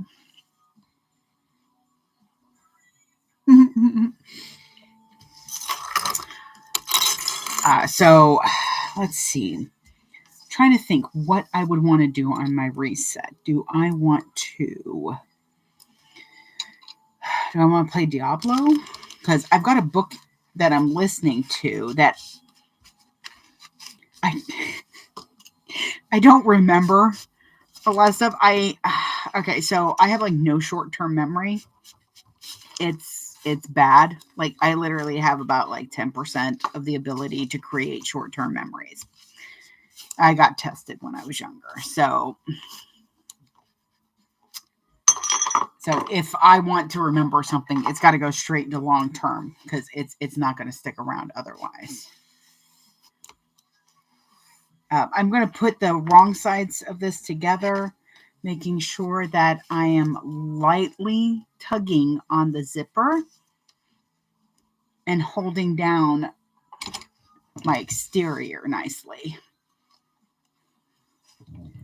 So when I start this, I'm going to make sure to kind of tug mostly on the lining.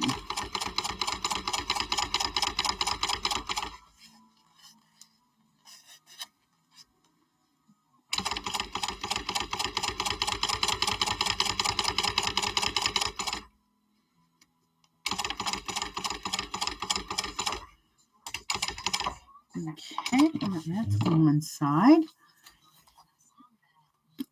So I don't remember things.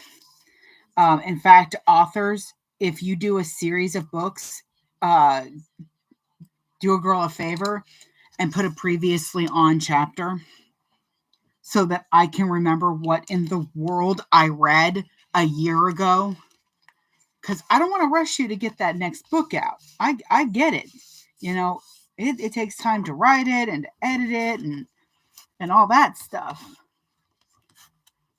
But I have reread the Percy Jackson books like 20 times because I don't remember everything that happened, even after that many times of reading them. So a book came out and it sounded interesting. And I was like, oh, this author sounds familiar. So I looked it up. I was like, oh yeah, I read their first book. Cool. Oh, this is a continuation. Shit. So sometimes what I'll do is if I really just I have a lot of books from the library that came in from hold or something. I don't want to reread a book if at all possible. So I will look for a synopsis, like a whole, this is what happened, and this is what happened. I couldn't find one for this book, so I actually just went ahead and decided that I was going to reread it, which is fine. I am enjoying it, and I remember when I first listened to it that I must have not paid attention as much, but I remember enjoying it. So that's all that mattered to me. And I'm like, well, then, you know what? Screw it. Let's just reread it. All right. So now I have my panels. We have decision time. I think I am just going to use the little card. I really want to use these little cards. I just think they'll be so cute. Yeah, we'll use the little cards. Why not? Where's the super jig? Super jig. All right. Hopefully, these are going to be available soon at Fat Rabbit Supplies.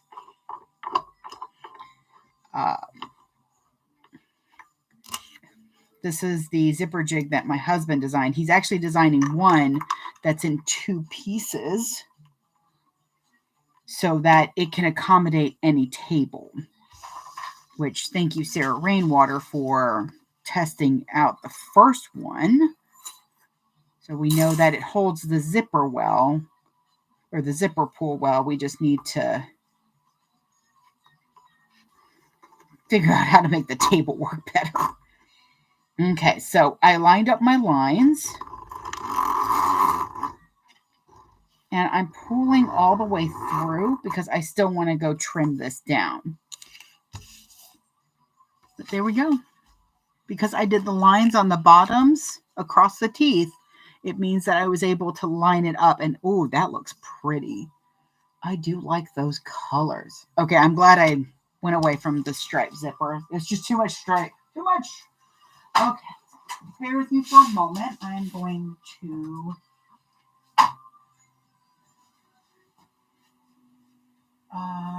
find my rotary cutter first.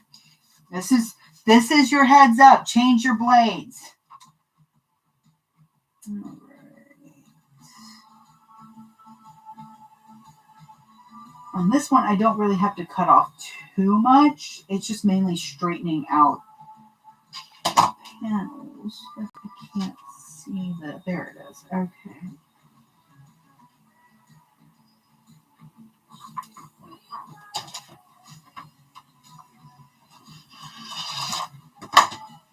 Okay, so that's one side.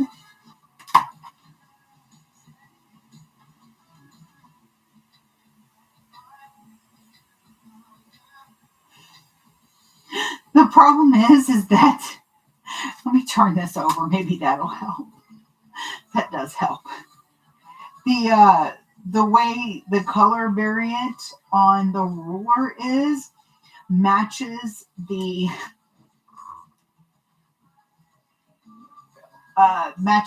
colors of the zipper tape. So it was really, really hard to see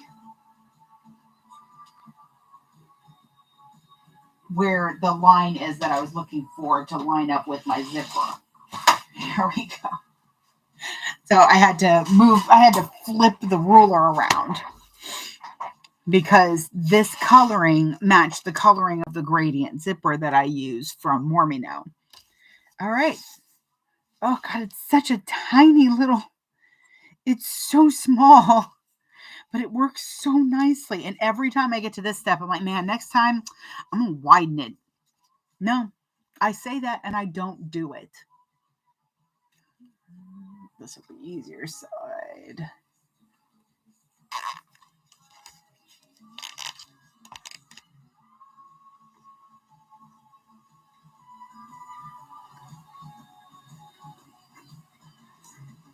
There we go.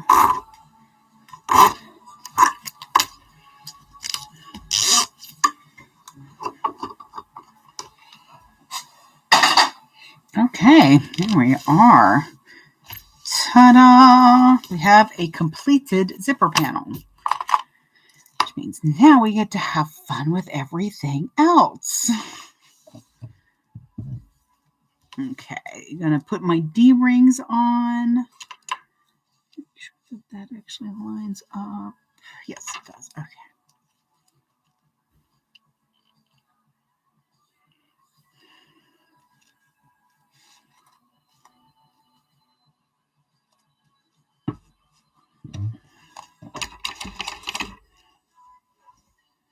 Okay. Hopefully your top stitching is kind of how you end up placing your D-ring connectors or your strap connectors, whatever you want to call them. For me, it's rectangles.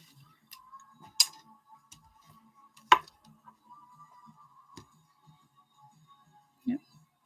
Hi, sweet girl. How's my quiet baby, huh? Hi.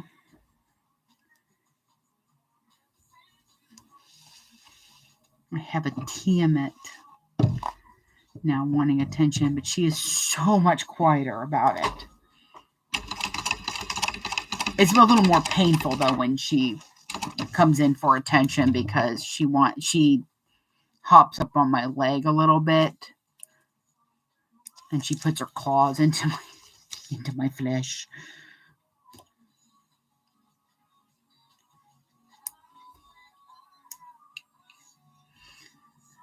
Oh, good morning to those joining. We're getting close to evening or afternoon. But we have one drink down.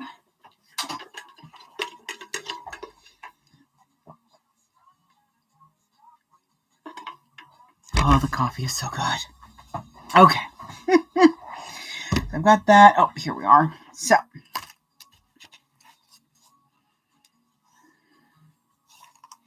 we're going to see how well this goes. So, I am now taking my gusset and I'm going to line it up.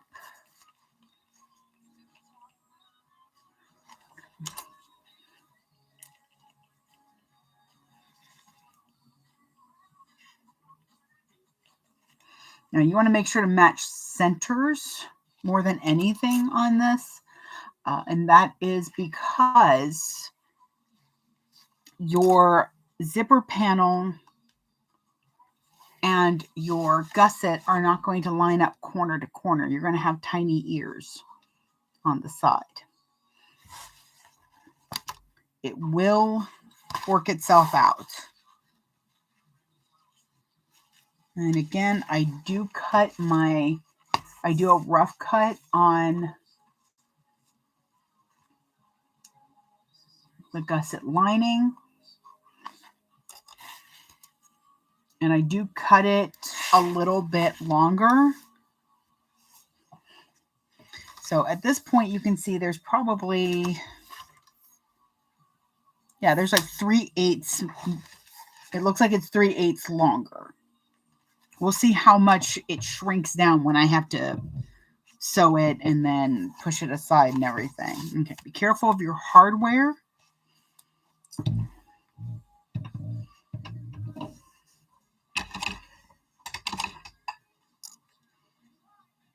Okay, taking my foot off my pedal because I'm fighting with a clip. I don't want it to. There we go. Come on. Mother of all that is good and evil. Get out of there. Okay.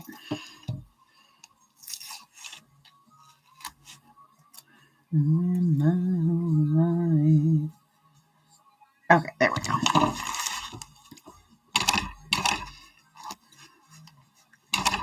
Make sure your hardware is out of the way. Where's my hump jumper? I'm going to want that for...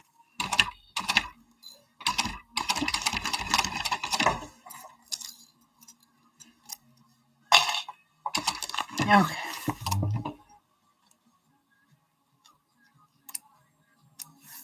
Trim off my tails and my threads.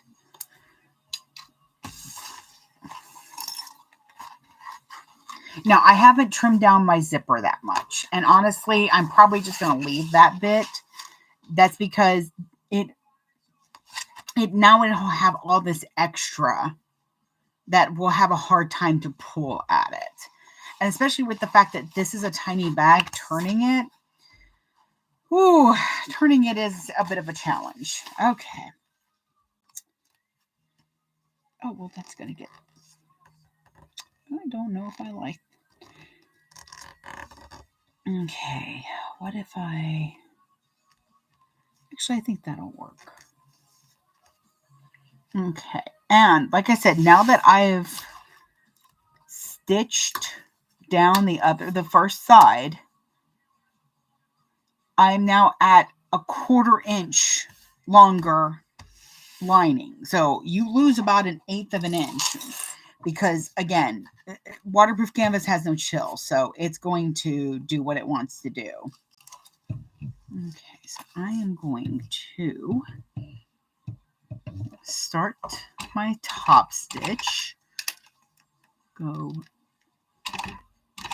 this way. I'm going to put my hump jumper under to level the field.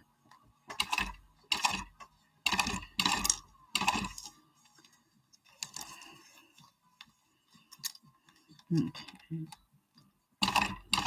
It's a lot to go through on this side, even without my label. I'm using my hump jumper to keep my foot level.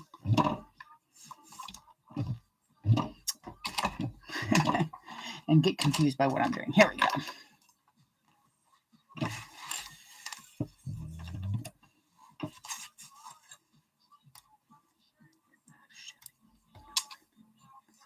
Okay. Oh, no, I do like that. That's cute. So there's my label. Just kind of in the side. Back looks pretty good. Nested a little in the beginning, but I am okay with that. If you have trouble with the inside of your stitching, then you can do what Lauren does, and she just pulls it out of the way and just tacks down and just top stitches through the extremities. Good Lord. Just top stitches through the exterior. I don't know why I kept wanting to say extremities.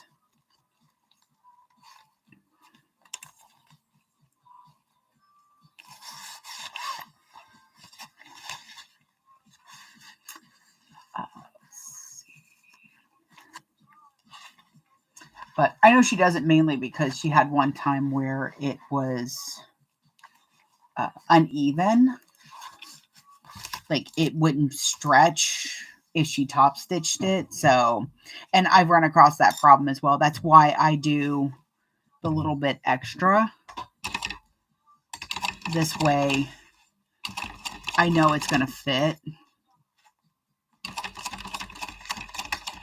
So I'm doing the same thing on the other side. Right sides together. Clipping my threads. Now, before I top stitch it, I'm going to turn it out. I'm just going to make sure that this fits, because the nice thing is that if the lining on the inside's a little large, I can make that up in the top stitching of it.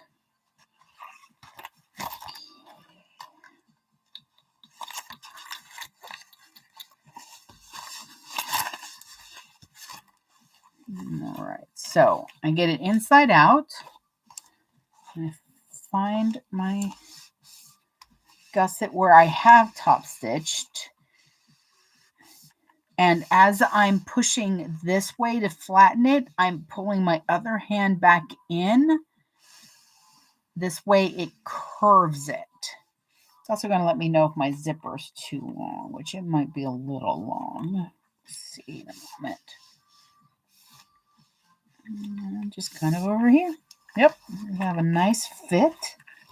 I'll go ahead and top stitch that.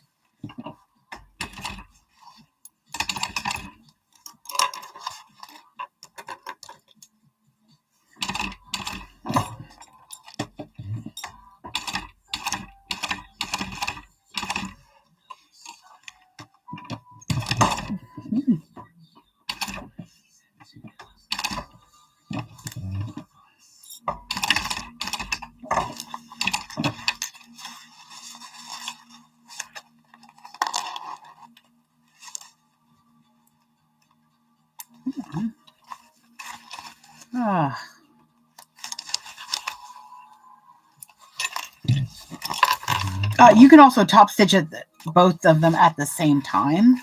I just like doing one then the other so that I know it's going to fit properly. There you are. Wait, we're just having some problems there, aren't you, buddy?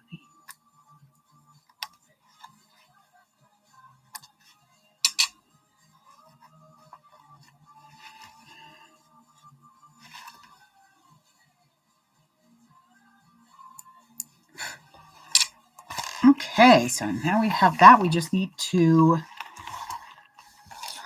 base it all together because I am not fighting with all those layers for nothing. Did I decide that I was going to do it the other way? I'm trying to decide because last time I did the pocket side first. And I'm trying to figure out if I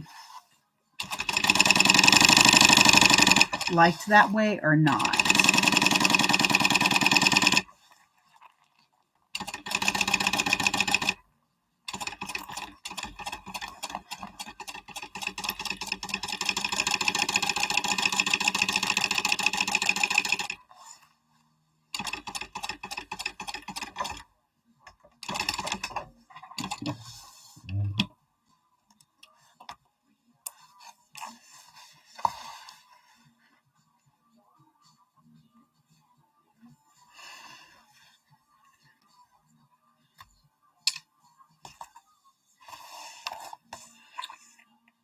I've got one side done. Do the other side. You can stitch it all in the same. If you have trouble with your lining kind of being too tight, then it is a good idea to stitch it all in the same direction. Because I account for that, I don't generally have that issue. And so that means it's not a big deal if I don't, come on you, if I stitch it in different directions for basting.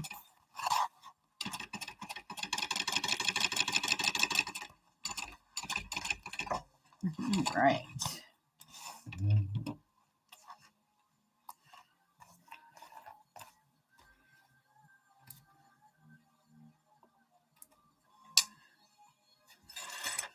Oh no, I'm going to need all of those.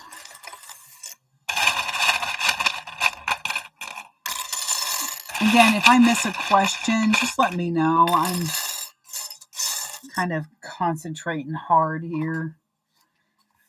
So I'm just going to trim off my excess lining.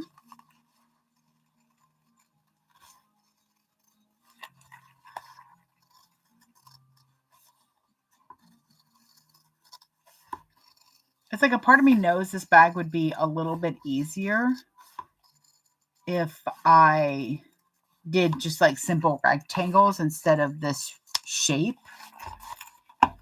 However, I also know that it would lose some of its shape that I like for the bag. It wouldn't be that much of a bolder bag. It would just be a little mini bag.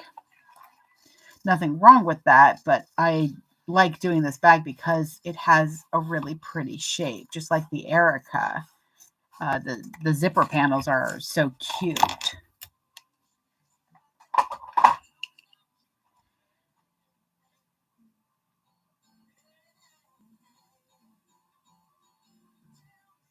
Okay.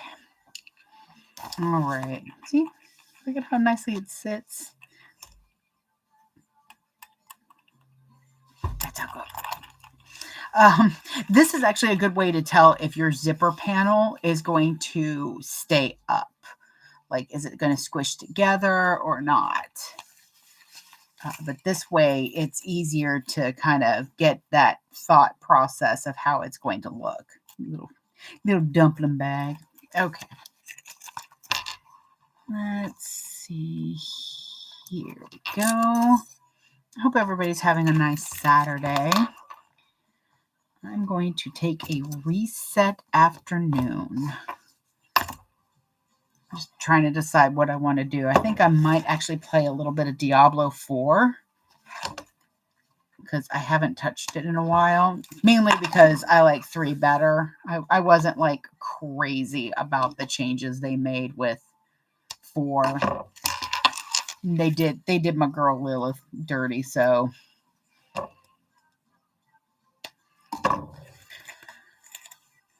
But I'm getting a little bit more used to the gameplay.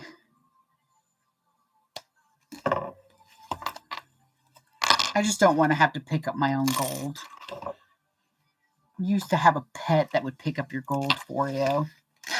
I loved it. So I've marked my centers.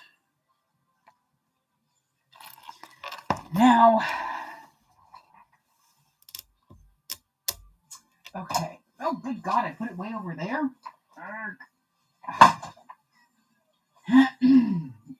All right. So I've got my finished gusset ready to go. I've got my panel pocket, or my panel front, and my pocket panel. I think I'm going to go ahead and go with the panel first this time. I'm going to see how I like that. Because I think this will kind of scrunch better than it would with the pocket panel. So we're going to try it. If I don't like it, I'll make a note. Where's my... Did I only mark one side? Your girl ain't thinking, just so you know.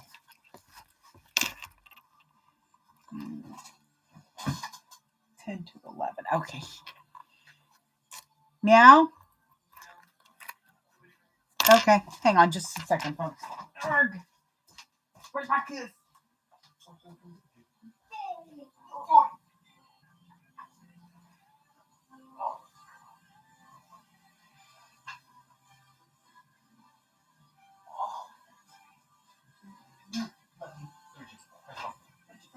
Well, it's supposed to be Freedom's thing, but it's not working. Yeah, it's working something.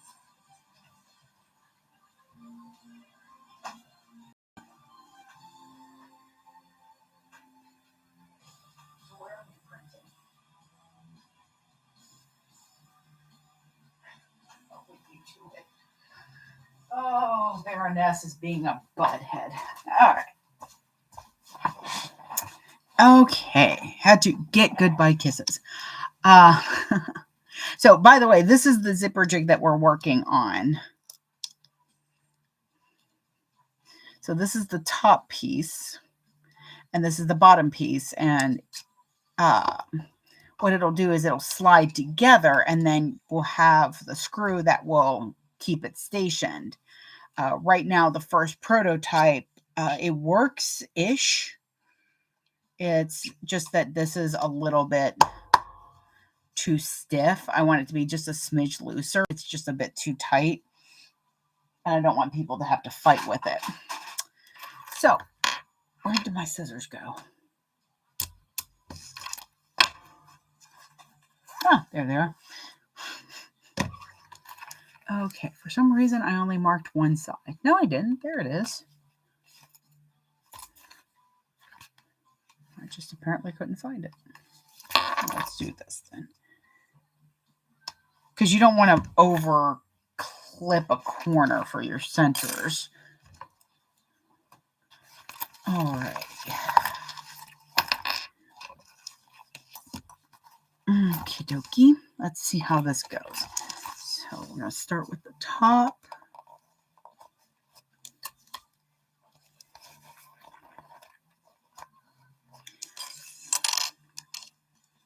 If you do a lot of sewing, I do recommend these gloves. They're really nice. They're not too tight. They have just enough tension that you sort of remember they're there.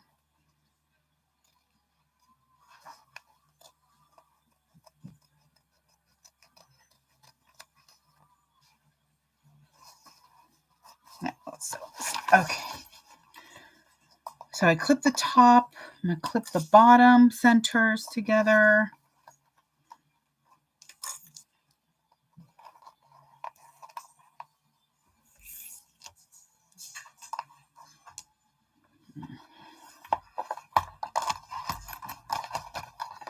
Start to kind of see it come to shape. I'm going to clip.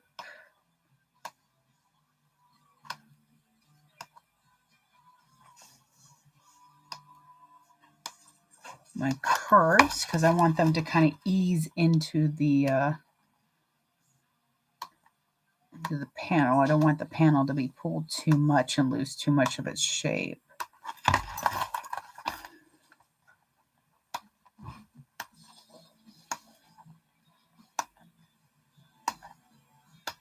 Again, you're only clipping so far into your stitches.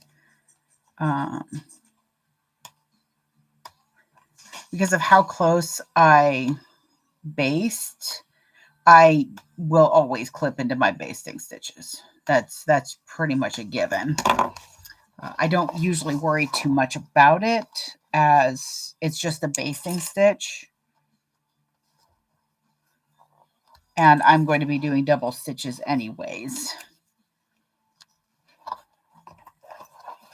So I work my curves in first. So I start with the bottom, and you want to remember the order you do that in so that when you do it, when you attach your other side, you're doing something similar and it's going to, it's not going to ripple weirdly.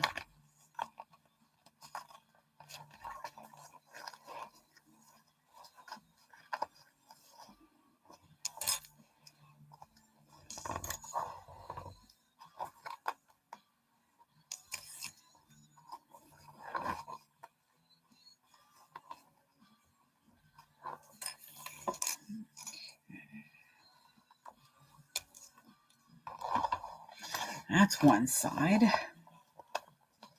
And again, because I started on the bottom, I'm going to do the same thing on the other side.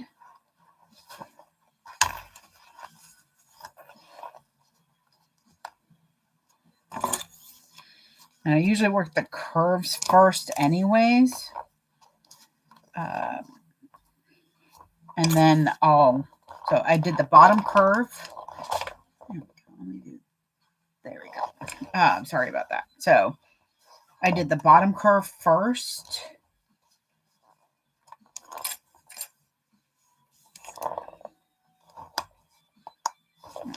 And then I'm going to come back up here. So I'm not doing this curve and then moving up this way. I'm going to start at the curve, this top curve now.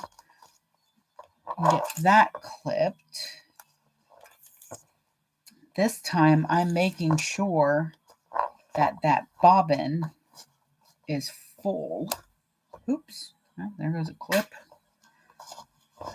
In memoriam of the clip. Okay.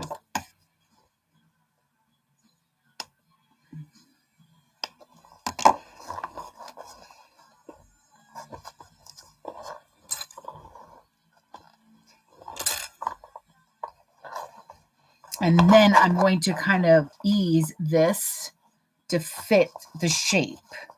So now I know I've got the curves the way I want it. Now I just need to make sure that the sides sit nicely too.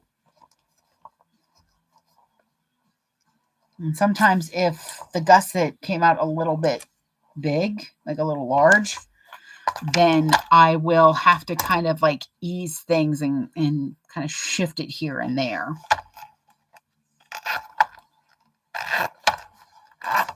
I can't wait for lunch. I'm going to have some fries, a sandwich, and a ham. Yum, yum, yum, yum, yum, yum, yum. Yeah, that might work too. Okay, so I unzip this because I'm going to want to push it out of the way. It'll be easier to get to the zipper panel here if this other zipper panel isn't in the way. All right, where are you, trusty screwdriver? And I'm going to move YouTube real quick.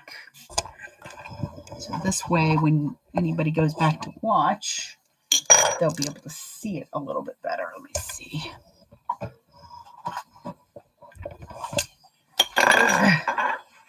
Speaking of knotted things, maybe? Good Lord, what did I do with this board? Sorry, YouTube, you're getting moved. There we go. That might work a little bit better. Okay. Oop. Yeah, y'all got real moved. All right.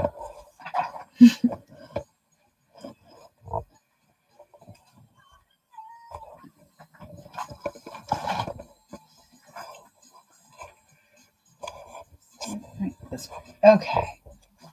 All right. So this way, if you decide to come back and watch it on YouTube, you'll have a really good view. Okay. And my YouTube is in my link tree, which is in my bio. All right. So I'm starting at 1/8 of an inch. This is what I call my tacking stitch.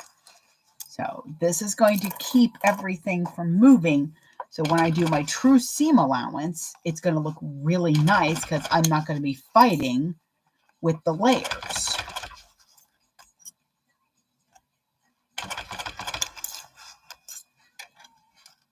Okay. I'm using my screwdriver to hold down the layers. Ah, I'm forgetting to take my foot off the bleeding pedal.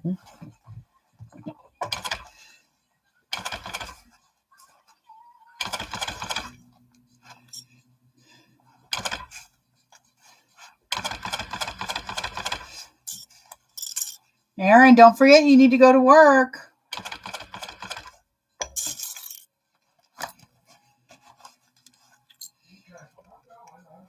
I know.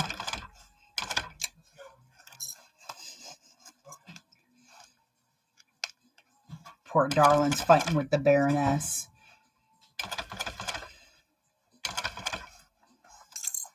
That's what we call the little Cobra Max that we got for helping us print.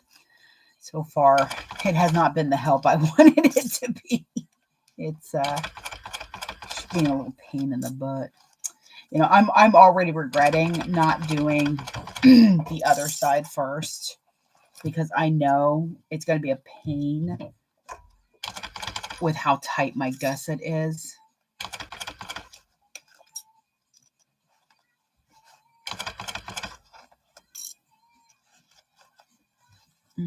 Come on.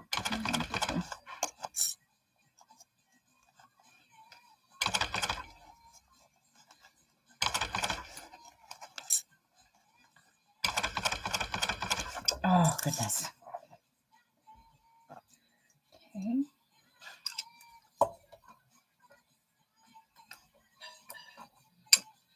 Clipping my threads at the end.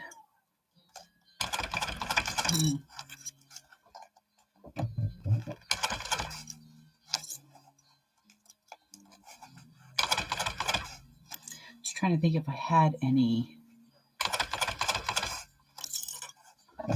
Disney cross grain ribbon or if I'll end up using a solid.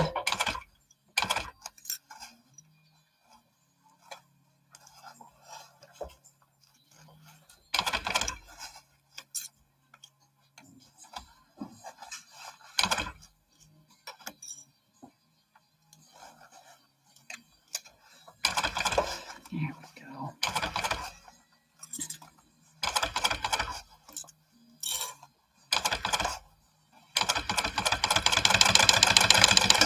All right. Scared the crap out of me. Yep, sorry. Love you. All right, love you. All right.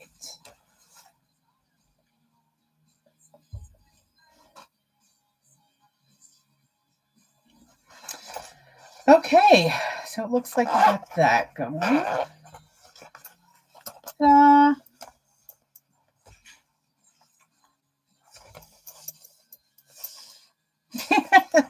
YouTube can only really see the, here we go.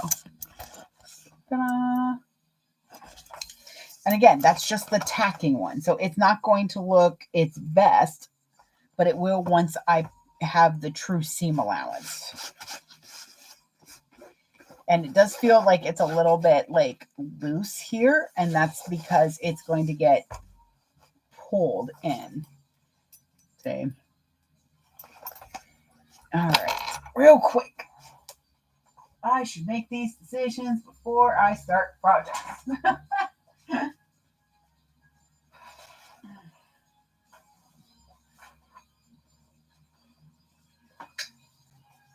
don't like that one. I like pink, like peanut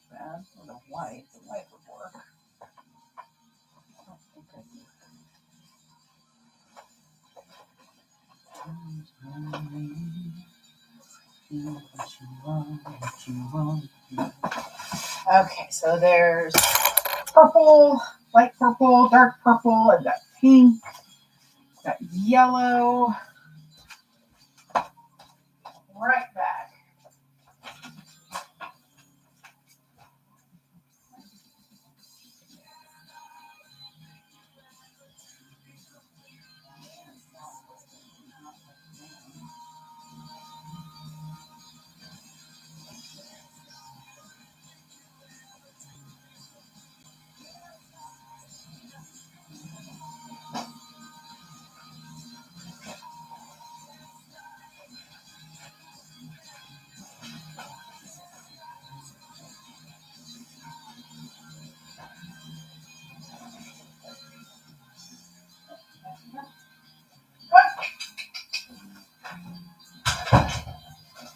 All right, I might have found a red. Let's see. Whoop. Okay, we'll see if this is enough. Because again, one of the best things about this bag is, let me throw clips everywhere.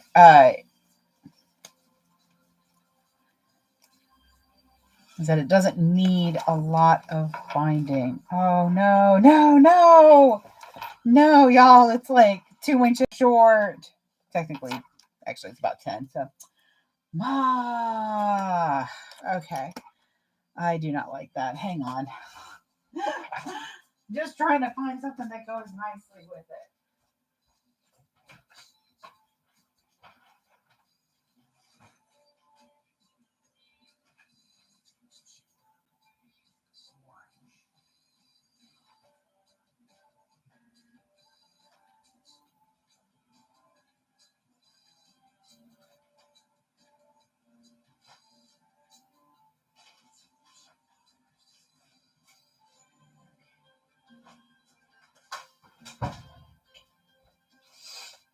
Okay, so now I'm trying to decide between these two.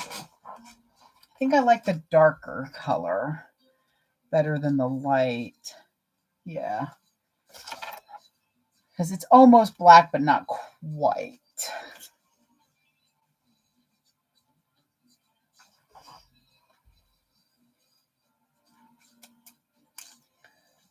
Thank you for all of you that follow me now. That's wonderful.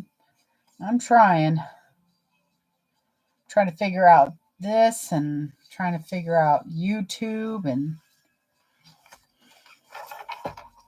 everything that's going on with all the fun of life.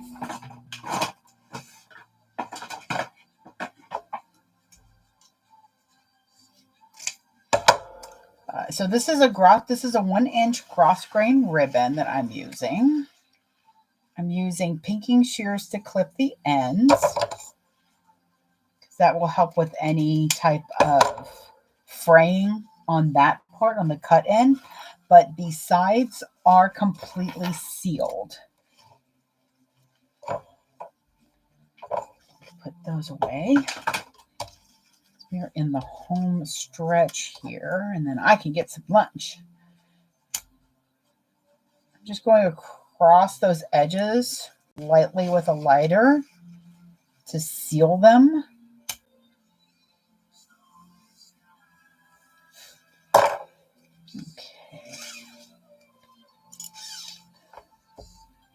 Need my 1/2 inch.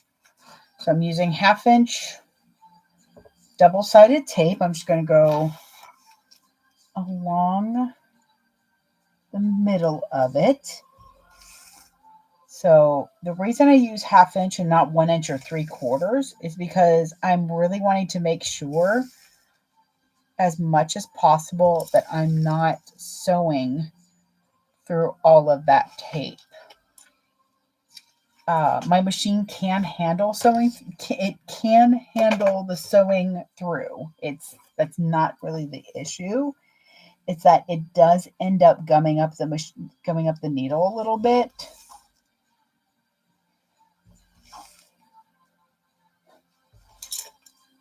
And if the edges aren't completely 100% glued down, on it. you please stop? Thank you. If the edges aren't like completely glued down, Lord have mercy. There we go. Then I am able to maneuver those edges to sit where I want them to. Really? Sorry, I'm having a lot of trouble here suddenly. Whatever. There we go. It's because I really want to go. I can definitely tell that I'm going to need this reset more than I originally thought. I can already feel it's not even my anxiety; it's just my emotions are all over the place now. I'm starting to get a little frustrated, and it's not because of the bag; it's just because about this time in the live, I start getting hungry. If I didn't, get my trail mix, then I start to get a little hangry, but I also have to go to the bathroom and I'm thirsty and I feel like a 4-year-old right now. So when I start feeling like a 4-year-old, that's when I know it's definitely a good idea that after the live or after I've finished something that I take a break. The best thing to do is to listen to what your mind and body are saying. And it is very difficult for me to do a reset afternoon because about 20 minutes into it, I'm going to start going, I need to get this done. I need to get this done. I am less than 6 months away from Dragon Con and I don't feel prepared at all. Because there's so much I need to do and so much I want to do. And then there's stuff that doesn't even involve Dragon Con. So I have my gross grain. I put it against the edge of everything. I don't actually push it down yet until it's all complete around. And then I'm pushing against it because I'm going to use these edges so that I can get a nice seam allowance. So running my fingers along that edge on both sides, I pinch of the curve and then I just kind of maneuver it in there. So hard to tell if I exist. It's one of my favorite Bare Naked Lady songs. I wonder if I'm not around. You hide out under there. I just said you say underwear. We gotta just stay.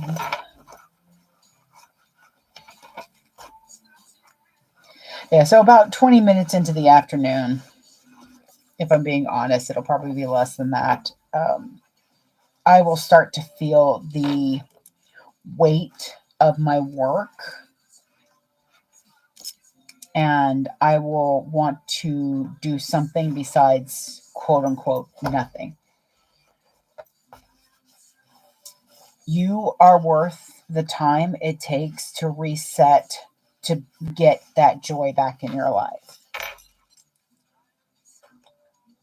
The phrase, do what you love and you'll never work a day in your life is such utter garbage. I despise that phrase. With the heat of 1,001 white dwarf suns, I absolutely abhorred that phrase because it's a lie. Because if you're going to do what you love as a job, you're going to work even harder. You're going to have to do that because you don't want to lose it. There's more to lose than if you're just doing a 9-to-5 in an office job that isn't something you quote unquote love. If you're doing that and you find time outside of work to be whatever you want to be, then power to you. Nobody has to do everything that they love for money. I've got it to where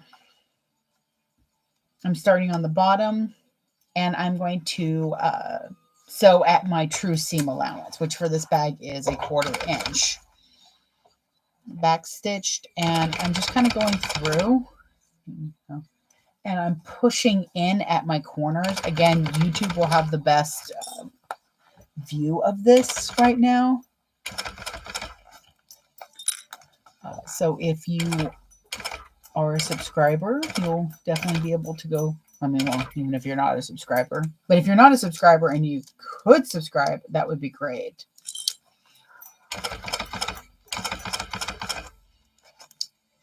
Okay. Getting to where cross grain ended, so it's overlapping a little bit. I'm just using my screwdriver to kind of flatten out the binding a little bit more. Successful binding doesn't look the same as every other person's successful binding, because some folks are like, yay, it's on there. That's successful binding. You know, or you can be like freaking Jess from Wish Upon a Star and do like immaculate binding. That is also successful binding. She does inspire me to up my game on my binding, to go from, yay, it's on there, successful binding, to, wow, look, it's not crumpled all over the place binding. Anytime I'm like under the foot near my needle with my screwdriver, my foot is off the pedal, like completely.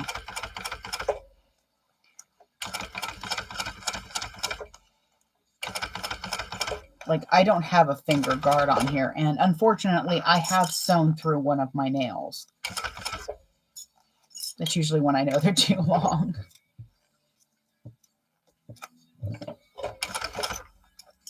But the only way to get better at binding and to get a nice successful, to get a higher level of successful binding is to just keep doing it. It really is the only way you're going to get better at anything. I think it's like 100,000 hours is when you become a master of something. I don't even know how many hours I have sewn bags. It'd be interesting to figure out a way to count how much I sew this year. And there we go. And that is successful binding. I have a couple ripples here in the corner, but honestly, I am very happy with this binding. And I think it looks good on the inside too, or what will be the outside. All right. I'm gonna stop for a second. I'm gonna take a drink.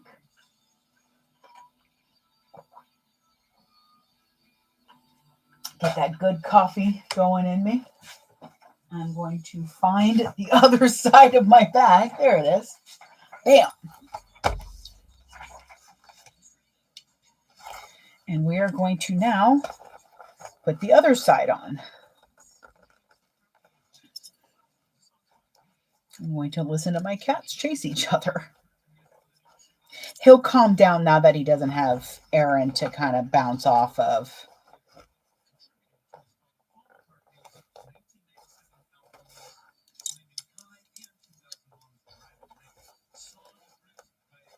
Okay, so the way I sewed, I'll show you on this side. The way I sewed my binding on is I went in the round. So here's my sewing foot. I had this going around it. And that's what's going to really help you give a good shape to your bag, is when you sew in the round on it. It's a little like the opposite way of how you would sew it on a cylinder machine. I hear you meowing. What do you want?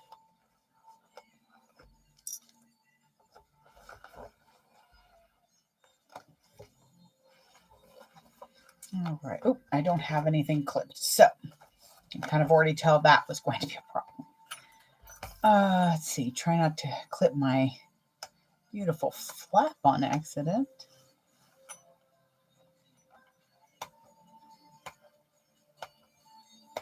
Honestly, with this bag, you probably could just clip just about 75% of your gussets.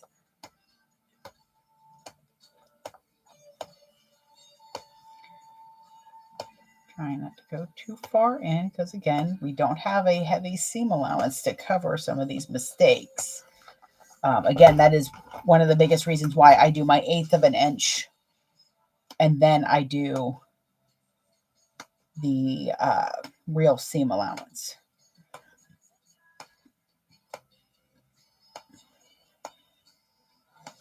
True seam allowance.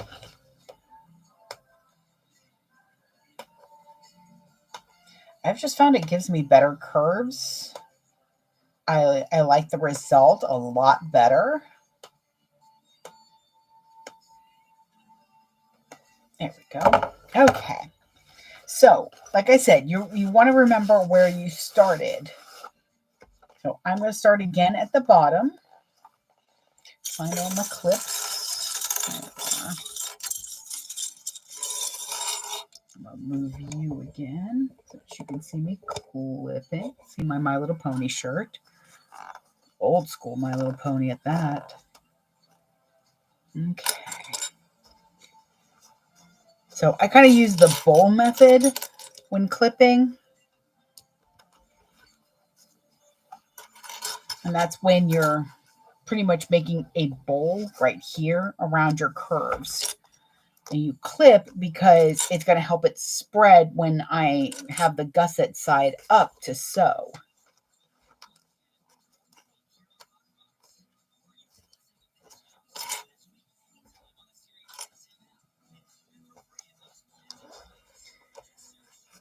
Okay.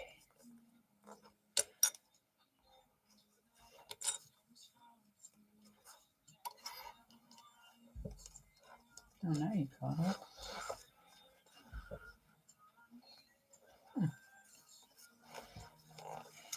Okay. Sorry. Now, again, I'm making sure that all of the curve is clipped to my specifications. And see, I have this little bump here. This is what I was talking about, that sometimes you have that extra bit of gusset, or it's you don't have enough gusset in this case because this is the panel. That's where you're going to want to kind of push down that bump and then wiggle it around.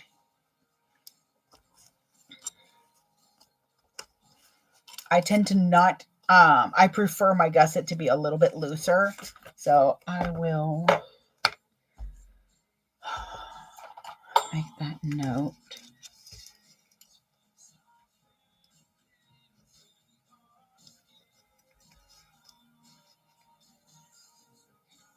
So I make notes on Post-its, and then when stuff gets pretty much finalized, then it goes in the notebook for that.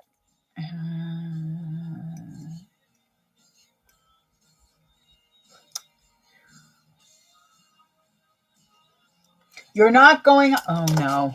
Hang on.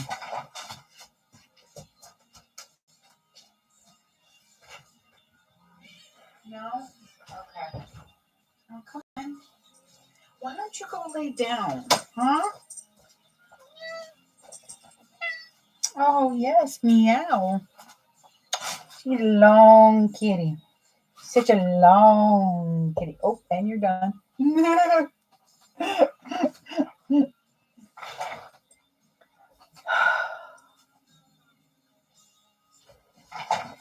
Good, so that YouTube can see you too. Squeezing your butt. No, we don't bite mommy, do we? I feel your tail, but I want you to calm down before I put you down. Okay? Hey, can I get a kiss? Say hi.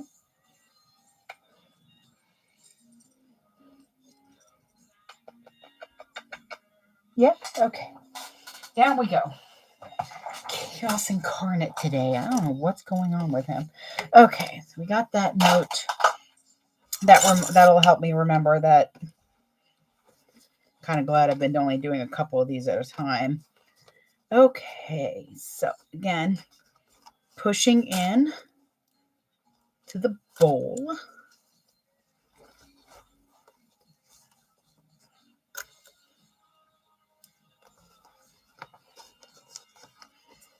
Start back up at the top.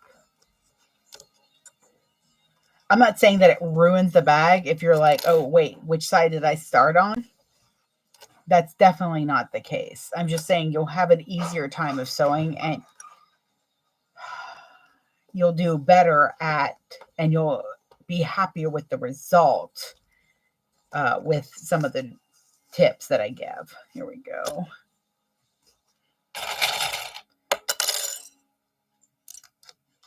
Oh, that's funny. Again, I'm a little tight on gusset.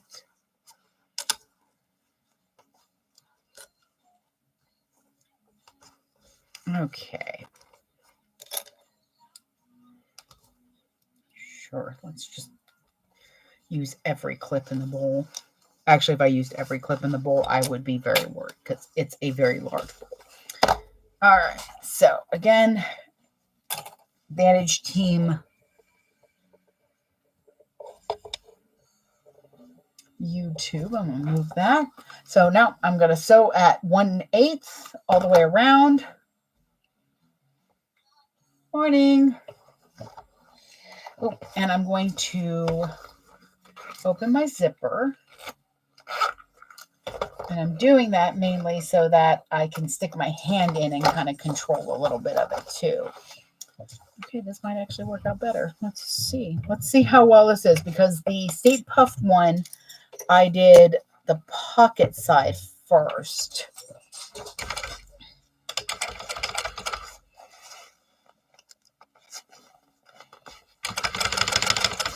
I hope y'all can't hear my stomach growling.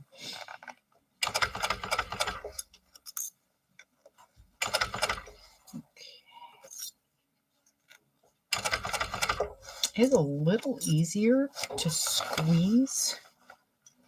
Come on, yeah.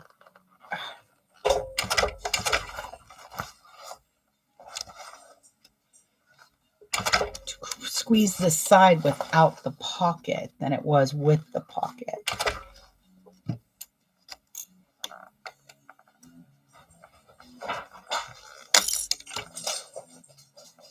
Sorry, I'm just hearing all the chaos going on in my house as my cat just runs his happy little heart out. I am going to do bad things to my husband when he gets home for riling up the cat. He usually, I mean, you've seen him, he's usually chill. Come on.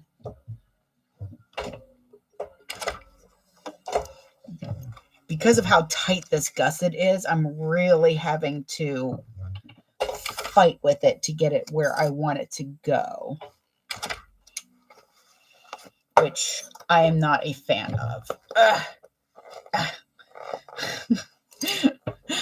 Having to sit here and use the screwdriver to push the gusset out of the way, because that's usually where one of my big problems comes from, is the gusset will push the foot so that it goes off the fabric and that.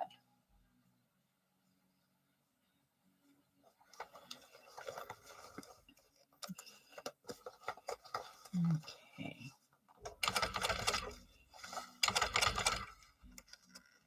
And I'm coming up on my zipper panel. I want to make sure that my zipper doesn't get in the way of me pushing down the panel.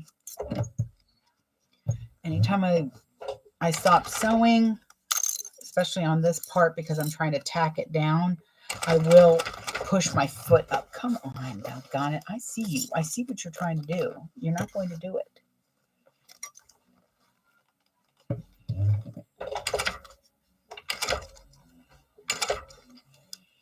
And see, that's why I like the screwdriver a lot, because I'm taking this point, I'm pushing it in, and then I'm pulling at it. I'm not being gentle, just so you know. Treating this bag like it owes me money right now.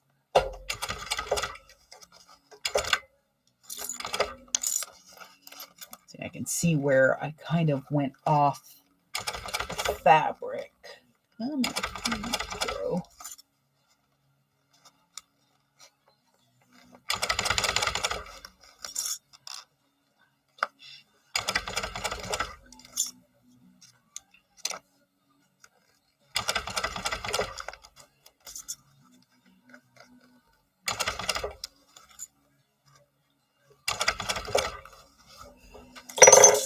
Oh. The only problem with the screwdriver is that it likes to roll. And that's because this right here is bigger than the handle. If it was a little bit smaller, then it wouldn't be like, it wouldn't focus on this. But when you lay it down, this is the larger and it just rolls. So that's my only problem. My only caveat with it.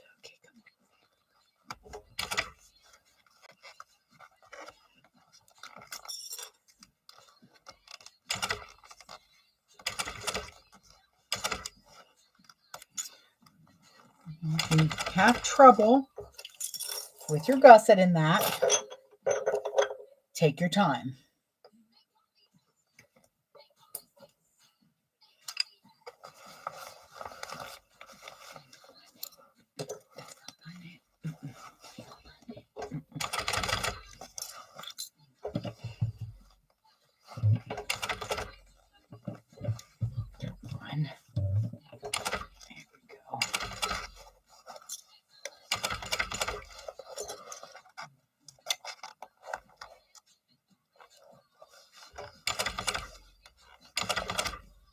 This is pretty much what I'm doing, is I'm pulling my seam and then tacking it. So I'm only going a couple stitches at a time because I want to make sure that my gusset goes where I want it to go.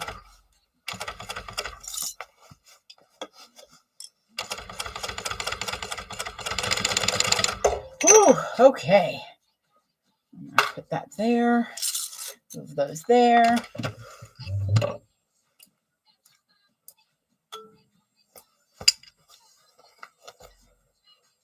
Okay, because yeah, you can see right here, I've just barely caught it. And this is why I do a tacking stitch. Because that did not go nice and easy. However, yes, I do like, let me see. I wish I had my tiny ones. This will do. I put Post-it notes everywhere. They're all over the place. Itty bitty do flat side first. There we go. And now I'll remember. Alrighty.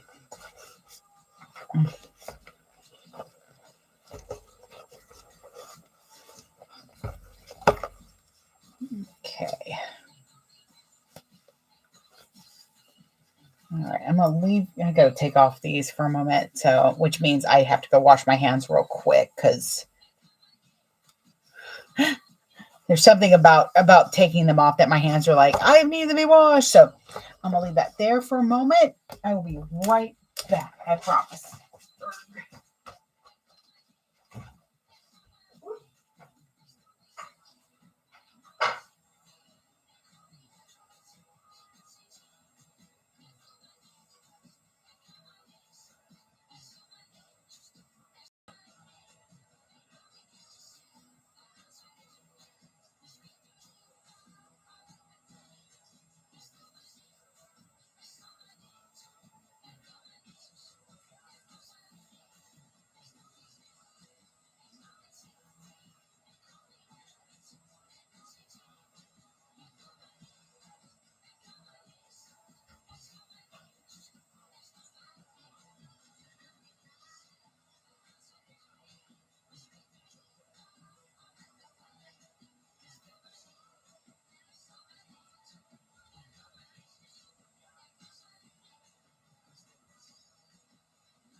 There we go.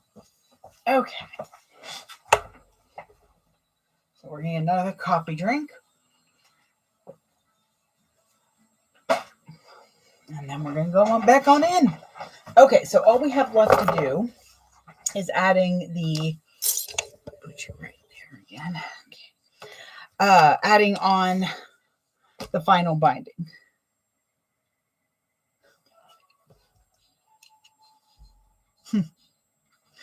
That's going to cut off soon. Now I'm going to lose Instagram and video, but yeah, because see, my compression gloves start to put marks in my hands. So that's when I know that I need to have them off for a few minutes, for a little bit at least. Let's see, what was I doing? There we go.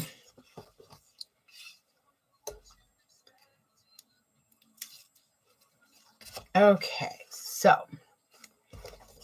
again, I'm going to put it against this edge right there, not against the flat of here or the flat of the gusset. I'm going to center it here. And I'm actually going to go ahead and close my zipper again. It helps when you're sewing in the round to have all of the stuff. Have all the support. There we go. Okay. And I start on the side because you're not really going to see that. Sorry, there's a thread that is bothering me. There we go. I try to put a little bit less of the, so I go halfway, but I do try to put less on top because I'm going to be sewing in the round. Let me do that. That way you can see a little better. There we go. Okay.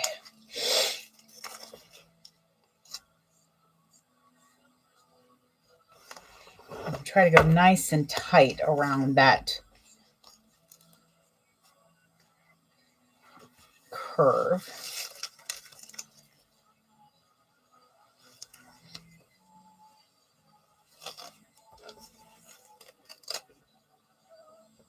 Yes, sweet boy. I hear you meowing somewhere. There you are. Hi. Okay, well, now you're blocking YouTube. Come on. There you go. That's my good boy. You settling your butt down? Huh? I don't even want to look at the house. I just quickly ran and washed my hands because I was afraid of what I was going to find because I heard some stuff falling over. And that's because somebody doesn't understand how to take curves on hardwood floors.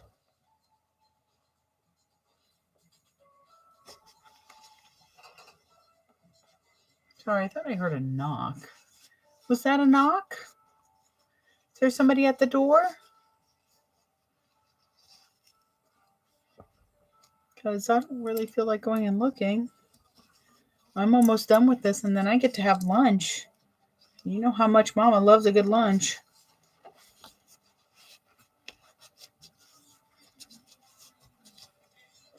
Okay, come on, you. Let's see, that got a little bit lower. There we go.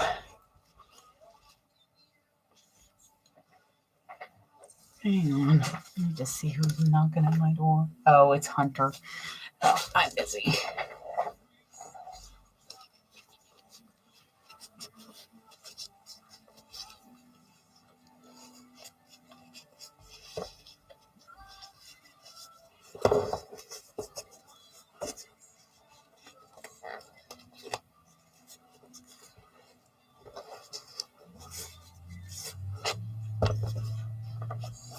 Okay.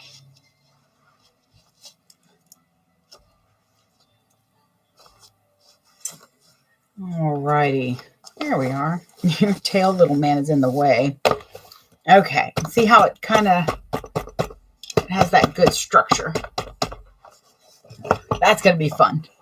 I might have to get the heat gun out for this one. I don't know. Okay. All right, we're going to go right back over here. There you go.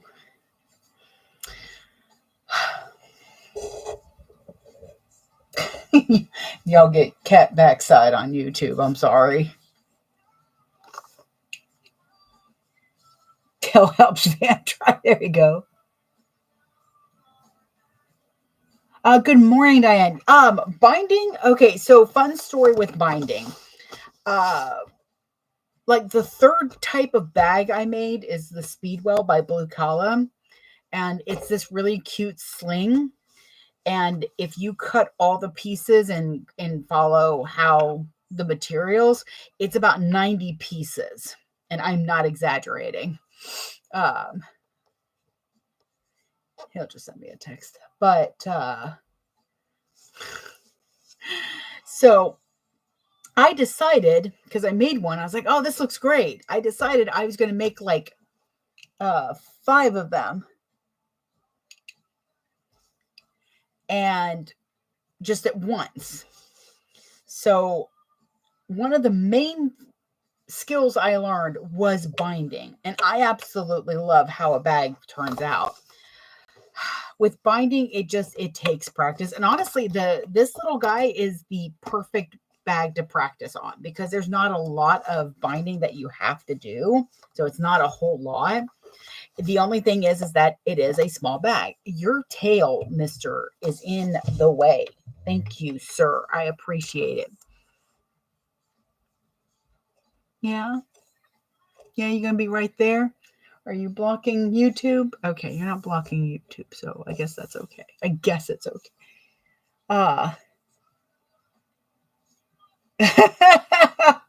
Hey, Tabitha. Listen, if I could even teach my cat how to cut out stuff, I'd be doing good. Unfortunately, I can't even teach him to not be a menace to society.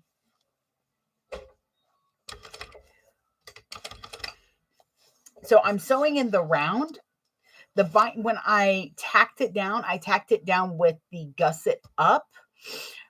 When you do your true seam allowance, it's going to shape better if you do in the round. So I've got it now right to where I'm going to sew around this way inside. So it'll be following the foot around this curve. Where'd you go? There it is.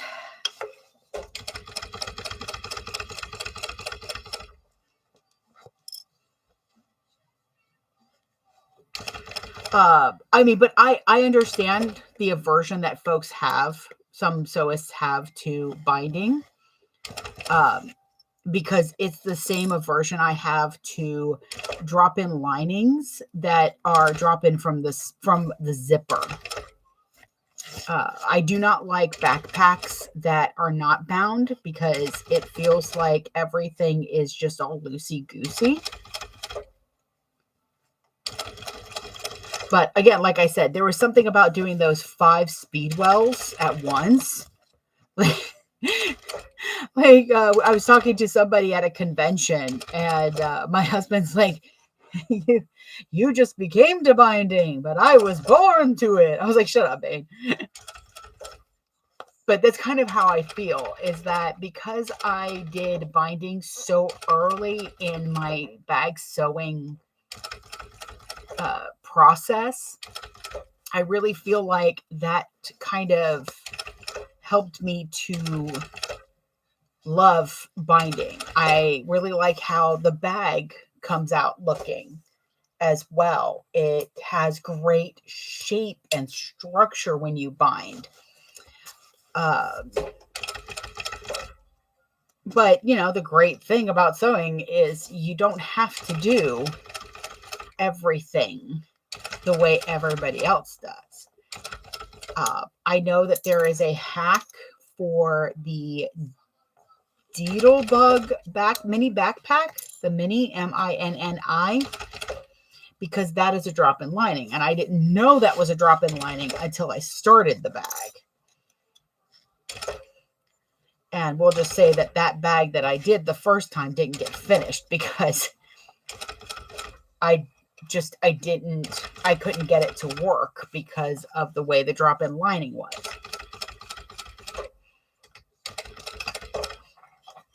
And it's, to me, I try not to fangirl too hard on binding and be like, oh, you just got to try it.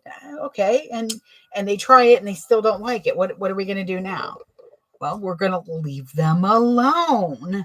I mean, with just about any skill, it takes time to learn it, of course.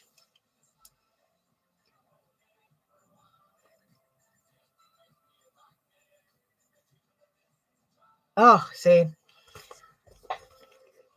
if you ever want to step into the binding world, the Aura Rosa bags are really good for that too. I absolutely adore everything Alexis puts out. Even if I'm like, girl, I don't know what you want me to do. You want me to put this where? With what? I don't even try to guess what the construction's going to be.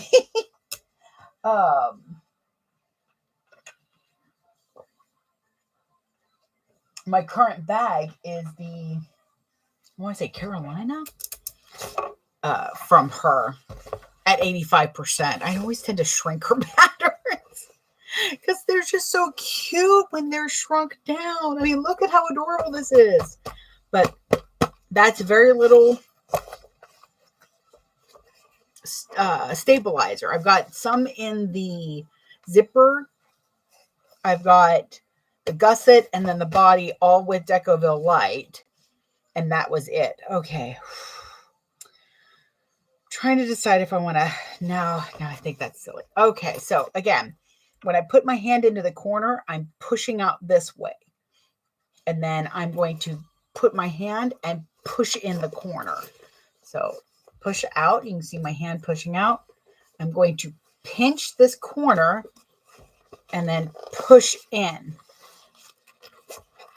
And before I pull that out, I'm going to do the same thing on the other side, because your best bet for not stretching out your zipper too much is to try to get it out and get your zipper pushed in and stabilized before you don't want to keep it stretched out. It's just better for the zipper. Okay. So there we go. Now we have a bag. Ta-da. No, I'm kidding. I know I do that joke every time. All right.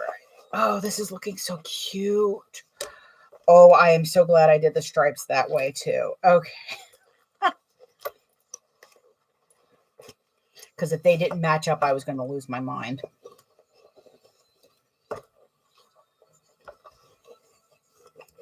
Okay. Because I had the option when I was kind of shifting stuff around.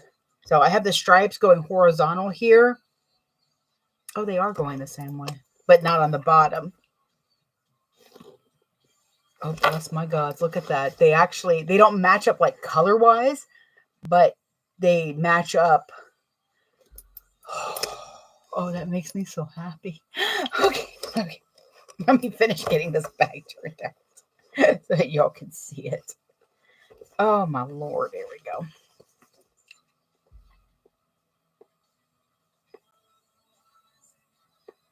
Oh, nice. Yeah, I had my husband cutting stuff out for me at one point, but he got a little tired of me just like staring at him. He's like, baby, you watching me isn't going to get other stuff done. I'm like, I know. He's like, I got it. I'm like, I know. Are you sure you know? I'm like, I don't know. Please stop. I'll just do it myself. I have control issues that I have been trying my best to work on as it is. But it's hard for me to let go of the reins. Like for Dragon Con, my brother and sister-in-law and my nephew are going to come and help me. And I'm wondering how much help I'm actually going to get. But it's going to also be upon me to verbalize what I want without my resting sarcasm voice or my resting bossy voice. Oh God. I don't have resting bitch face. I've got resting bitch voice. And it can be hard. I've had to work really hard to school my voice not to sound like I'm either bored with you or mad at you or just being a complete biatch. Oh my goodness. Oh my goodness. Look at how cute that is. I'm so mad I'm doing the straps this way because now I got to do the strap. I usually do the strap first, but I'm just making sure my corners look good. And yeah, see, because of the binding and because of the second line of stitching, you don't see any stitches pulling out. I'm like, right? I don't see any stitches pulling out. Okay, so let me see. Boop. So there's one side of it.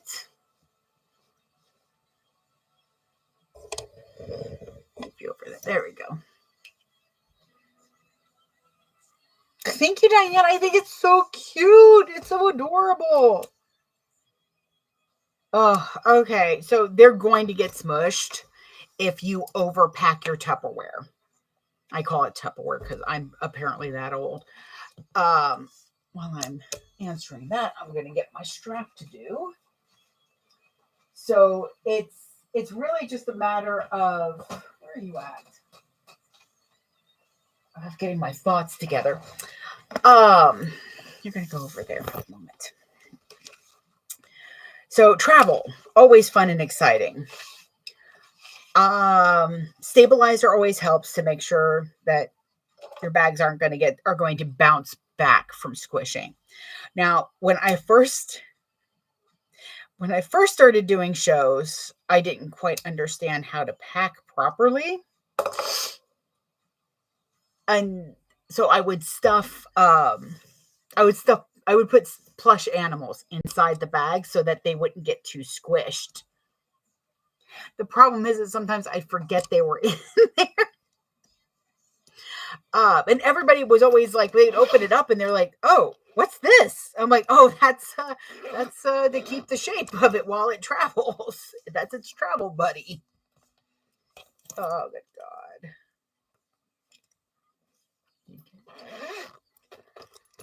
Okay.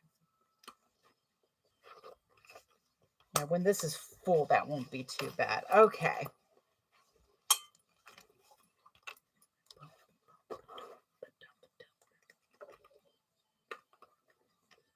There we go.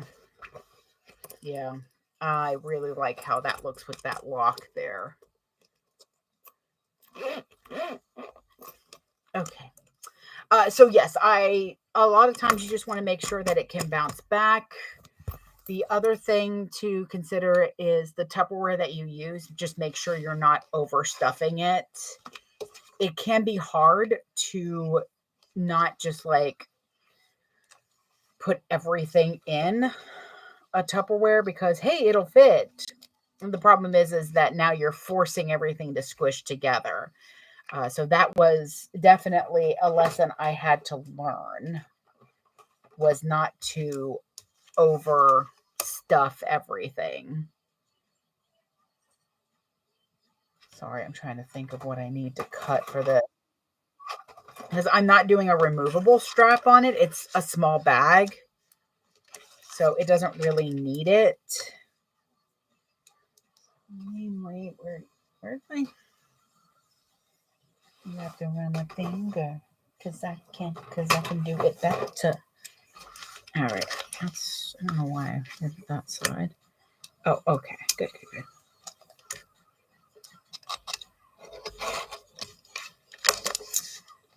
So yeah, mainly it's just making sure that you're okay with packing, 20 Tupperware containers.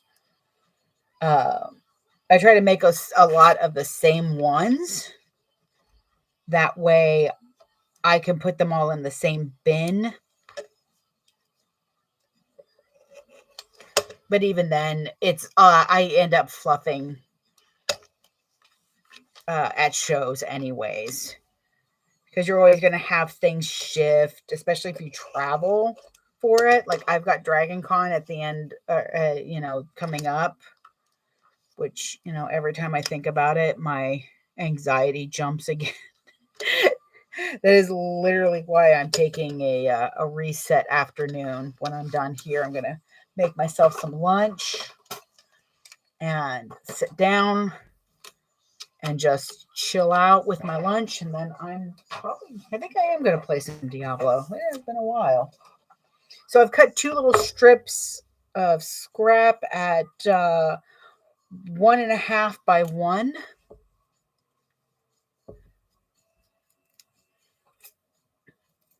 Put a couple little pieces of tape on here, maybe. Once I can get my tape to hook back on.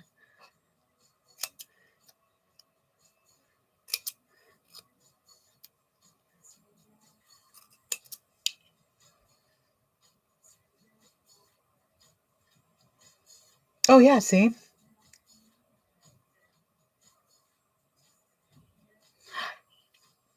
Yeah, I love doing Dragon Con. I'm not, I'm like about 2 hours away from Atlanta. Okay, I'm lying. I'm about 3 hours away. I should only be 2 hours, but traffic is usually terrible. So,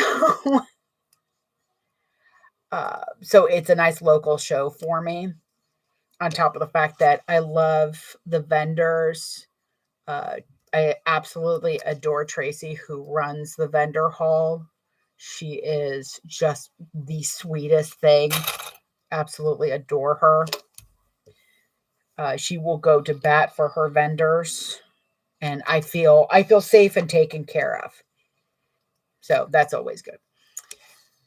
I'm putting the same size on both ends. Where are you at? There we go. And I think it's got the lowest amount of people that like irritate me, convention wise, like customer wise. I will definitely say that if I have carpet stuff, I'll have carpet stuff. If it's still there by Sunday is the whole matter, because last year I sold out of all of my carpet stuff halfway through Saturday and I was in a panic. So, but folks that look for the carpet items, they don't ask questions. They just hand you a credit card and tell you to put it in the bag. And I love them for it. I don't get a lot of that's how much. I do still get a couple of people who think that they need to let me know that because I'm out of their price range, they think it's ridiculous that I'm charging that. And I let them know that they can go second elf. My prices are not for them.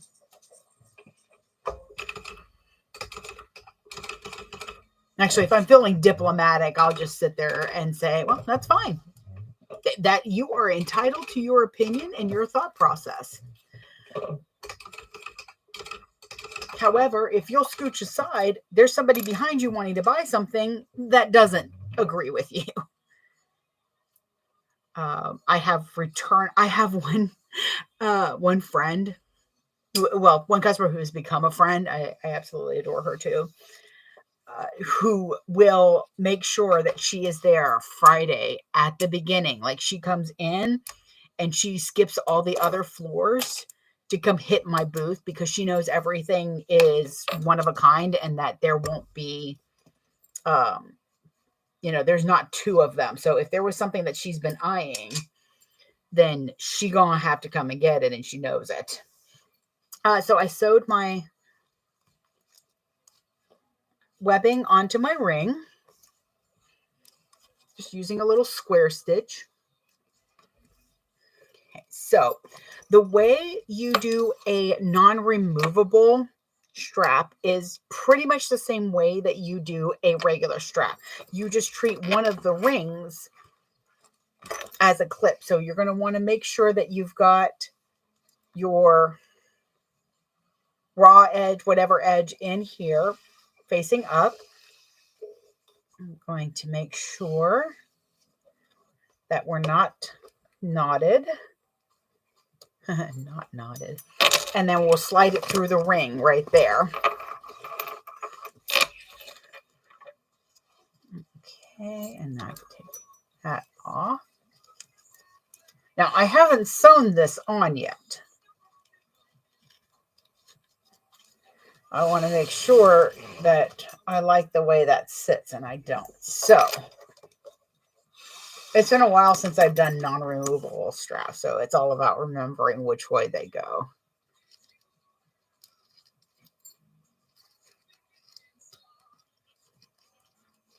Okay, so I think the way I want it is to go in this way. I think that's the way I want it. Okay, so I'll make sure that I'm not twisted. There we go. So I'll make sure I'm not twisted. And the reason I changed it is because I really want this excess on the inside, just like you would do it. This is technically wrong sides together at this point. So now we have that, and then all we do is go over to the other side. I'm going to move my... And you're going to go up the gusset side, the bottom gusset, and then around. And that's why I didn't sew this on, because I'm going to sew it on now. There we go.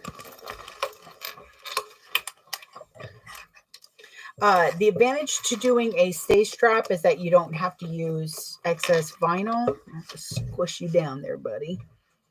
The disadvantage is now you kind of have to wait till it's done to technically finish the strap. So, and a lot of us I know really like having that strap done.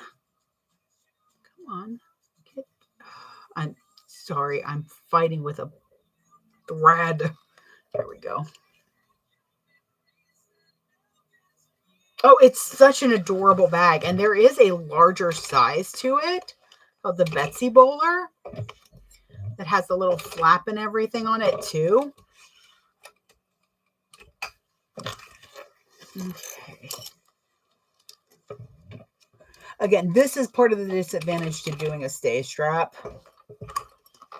But instead of fighting to get that under the throat of my machine, I'm just going to do like I do and back out of the room. There we go. Oh, it's noon. Come on. Now you can also just rivet it. It'll be a popular bag because then it will be riveting. And yes, I am proud of that. I love puns, so. All right, so I'm just clipping off threads that are everywhere apparently on here. There we go. Making sure the back looks good. Okay. And see how it's got kind of that squishedness right now?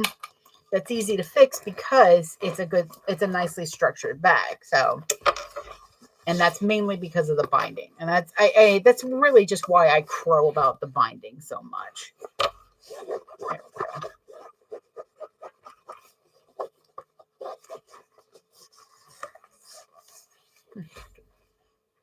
Okay, so Nike's. So there's the inside. Okay, I'm good. I'm done. I'm sorry. I'm not sorry. Hey, glitzy. Oh, I'm so glad y'all liked it. Oh, that's all my mind ever goes to now. That's why I don't have any short-term memory. There's just too much space taken up by puns and that. So yeah, we've got the panel side, which I absolutely love. I think that's so pretty. And then the other side has a clip turn lock with a pocket. And then, of course, you have the inside, which is, again, just one big pocket. I just like the pattern. Ooh, sorry, I got a whiff of the final. The pattern does come with a method to put card slots inside, which I don't disagree with. I just don't want to do them. I want this to be, this is pretty much the production style of this bag. And what that means is that I will be cutting out 10 of these, this style. Actually, technically 8 more. I really only need 8 more. So I will cut out 8 more with the regular style, and then I will cut out 8 with Dragon Con themed stuff, like my Ghostbusters one.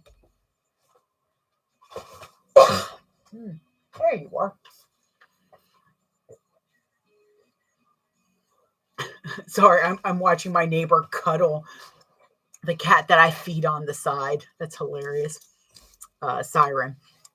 So with production style, that means I really want to keep it not simple per se, but easy to do a lot of them. And if I'm not folding card slots with this, that does take a good half an hour off of having to add that on, especially when I'm still doing this outside pocket. The pattern also has on this other side a zipper. And again, I'm not going to do that so that I can show off panels, as well as it's just one less thing that has to go into this bag. And it's not that the less I do, the less I can charge. It's the less I do, the more I can do of them. And those are choices that I make and that I have to make, because I do have complicated bags like the bend and snap. It doesn't seem complicated, but at this point, I'm doing 10 at once. So I've got 2 more of these where I have to put in the card slots and still do the ID. And then I still have to do 3 zippers per thing. So I'm going to be doing 30 zippers at once. Send help. Or booze. Oh yeah, tomorrow's St. Patrick's Day. Okay, so that made that decision easy. I'll be doing the corned beef tomorrow. Anywho, that's the type of thing that I look at for bags. Like with the Erica, and also look at how small it is. It doesn't really need another pocket inside. Not to me. The card slots are not a bad idea. I just don't think it needs extra cards or extra inside. This is kind of a little carry-off for folks that don't carry a lot or just want a quick go-around bag. The Erica, though, it has the 2 slip pockets, and then inside I do a zipper and a slip. And I do them my way because I've streamlined those so that it's not taking up a lot of extra time. If you sell bags, that is something you definitely want to look at, is how much work does the bag take, and is there a way to make it go faster without questioning the quality of it. Aren't they so adorable, Sierra? I love them.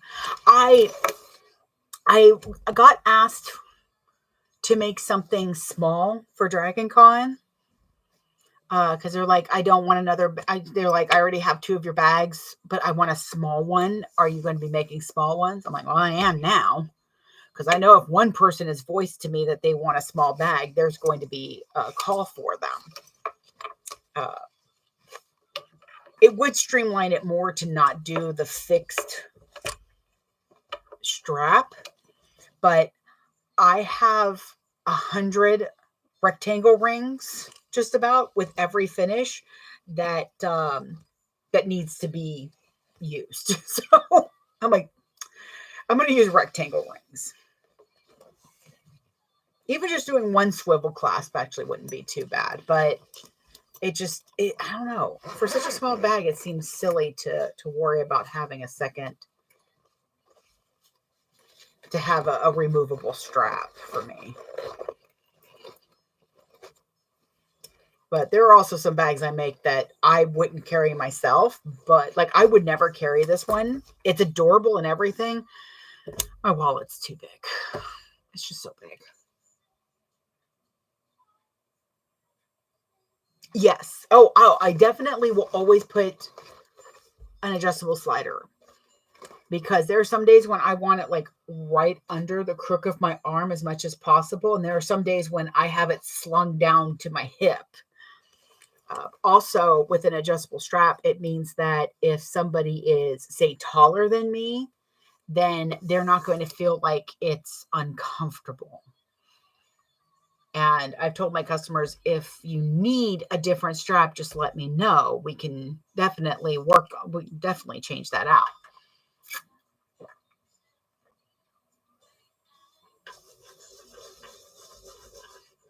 I'm hungry.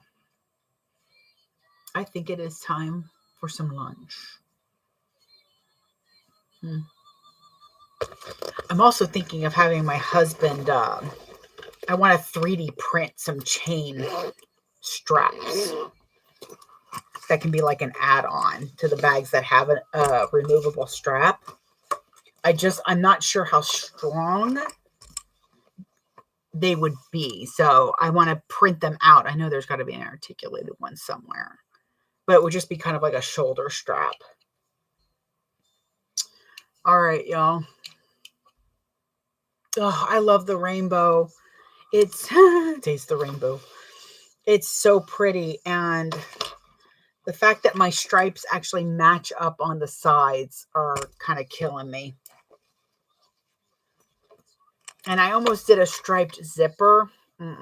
No, if that wouldn't have lined up, you would have seen my brain explode. It just would have been bad.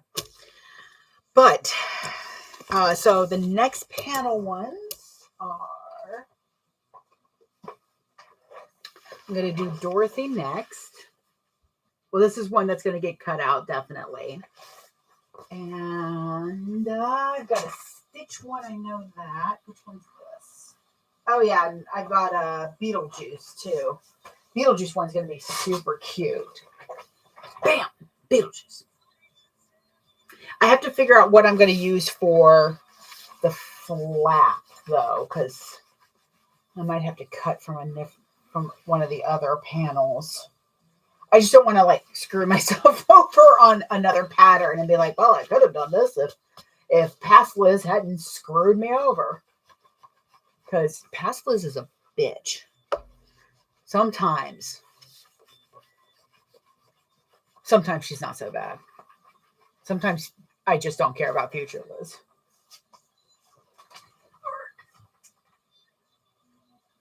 Oh, that's the other one. Okay.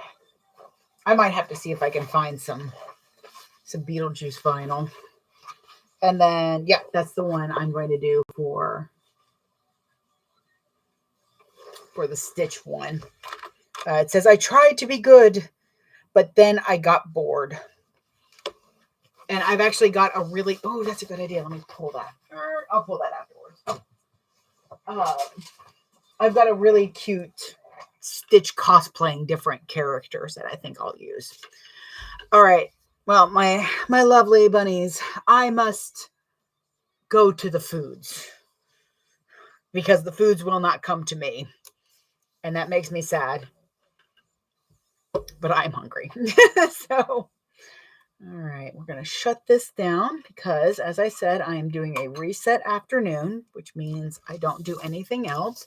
Though this has renewed me a little bit. Just looking at this kind of renews me a little bit. Work. Thank you so much, Carol. I really appreciate y'all stopping in and listening to me ramble. Even if it's a quiet day, like I think we were all just kind of laying to be chill. So even though my cat had zero chill today, he was a terror. He was a menace. Oh my Lord. But he's my little menace and I can't help but love him. All right. So I will see y'all later. Bye. It takes me a moment to get everybody locked off. We're going to end stream there. And then TikTok